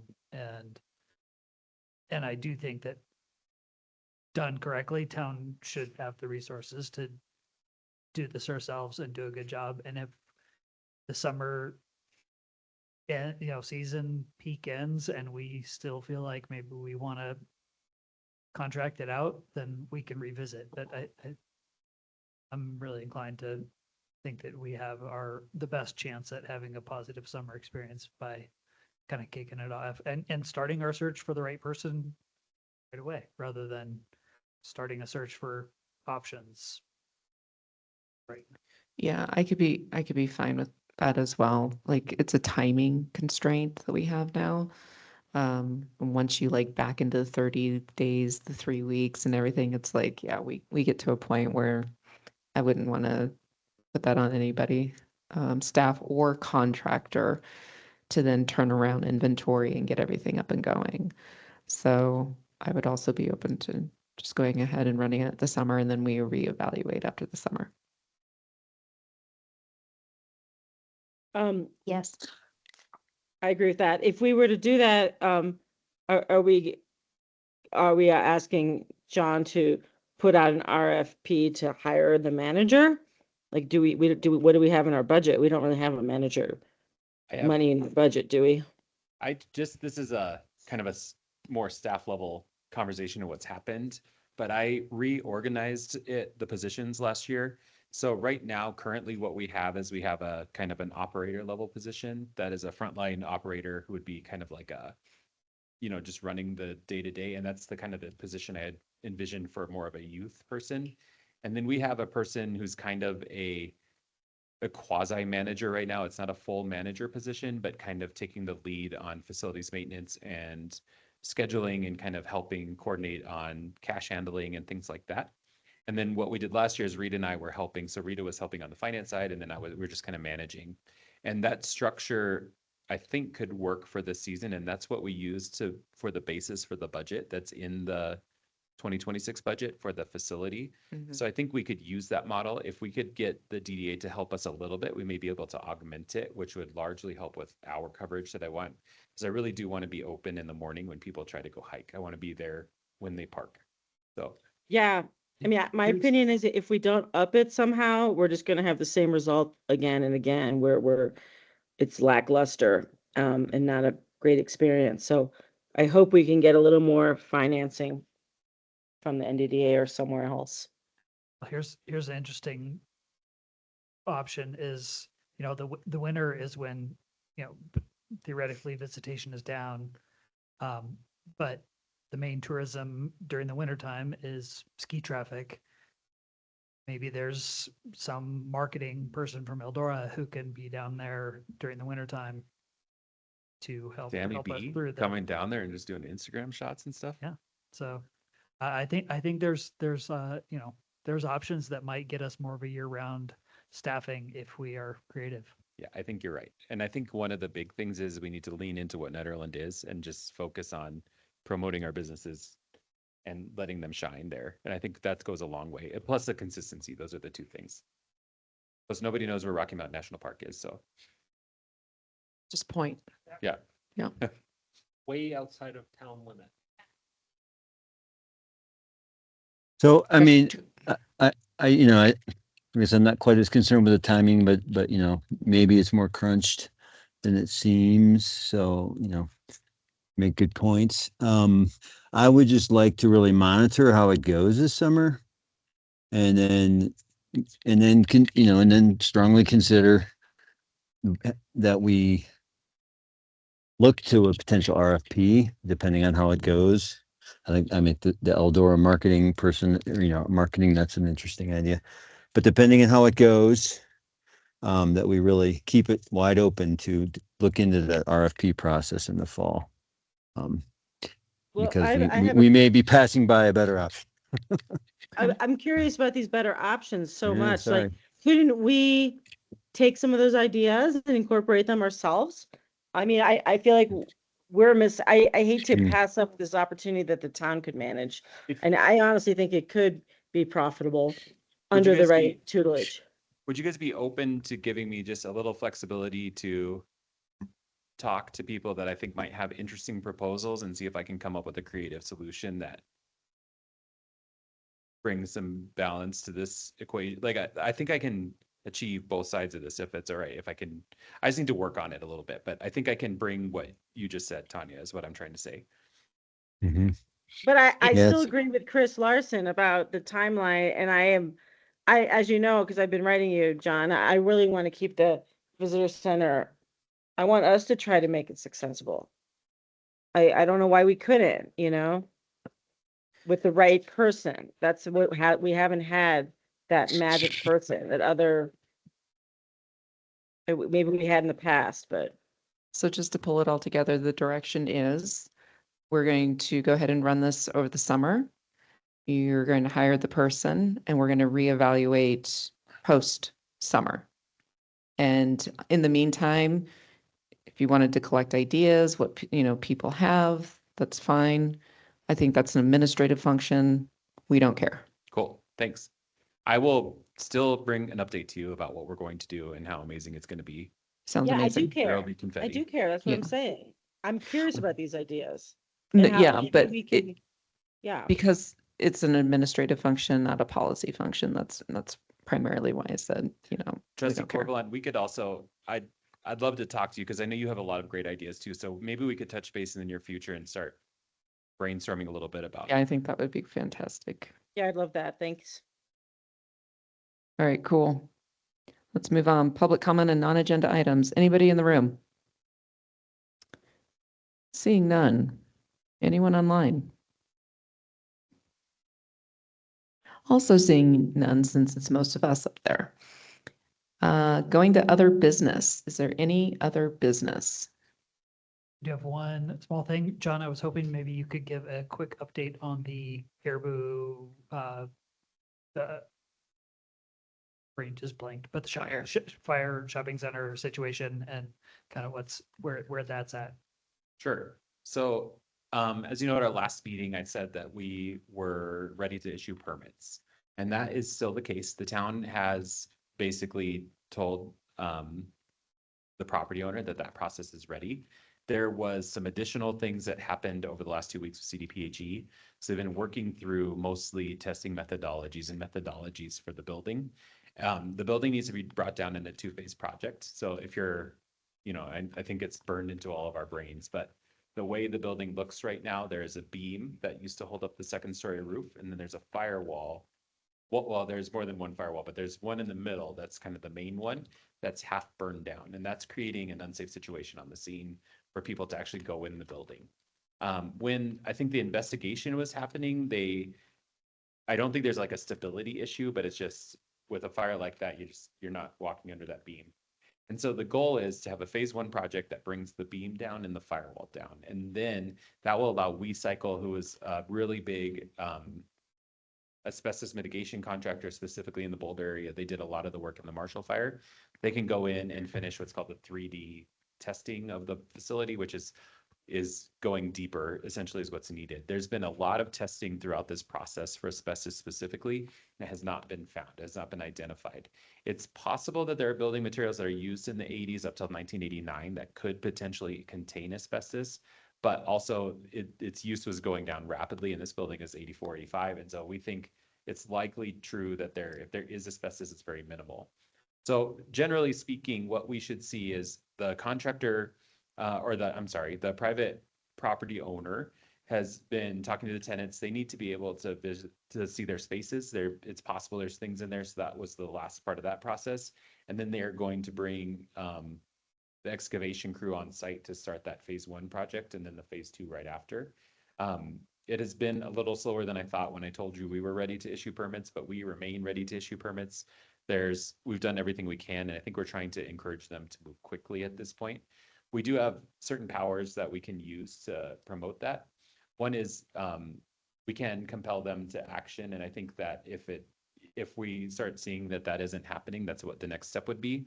We are aware, though, I think, and it's important for us to remember that this site is very important to our town. Like, we want to make sure it doesn't sit like it is, and we don't want it to sit empty. in the future. So we're trying to make sure that we're kind of balancing that equation a little bit. But either way, we're expecting movement to happen very soon. And if it doesn't, we're prepared to take next steps that we have available to us. Awesome. Thank you. Any other business? I have one. Attorney Madsen, and I will call Britt later. I was totally looking at November 2022 code when I was referencing the owner occupied on the ADU. We actually struck that with ordinance 850, but I was totally in there for something else and did not click back over to current version. And so hence I apologize. It is absolutely not in there. It helps to be on the current version for everyone's edification. No need to apologize. You guys are all paying attention, just like Trustee Larson was talking about the write-in affidavit. It's great. I love Right. it. See, we're paying attention from time to time, aren't we? I would love to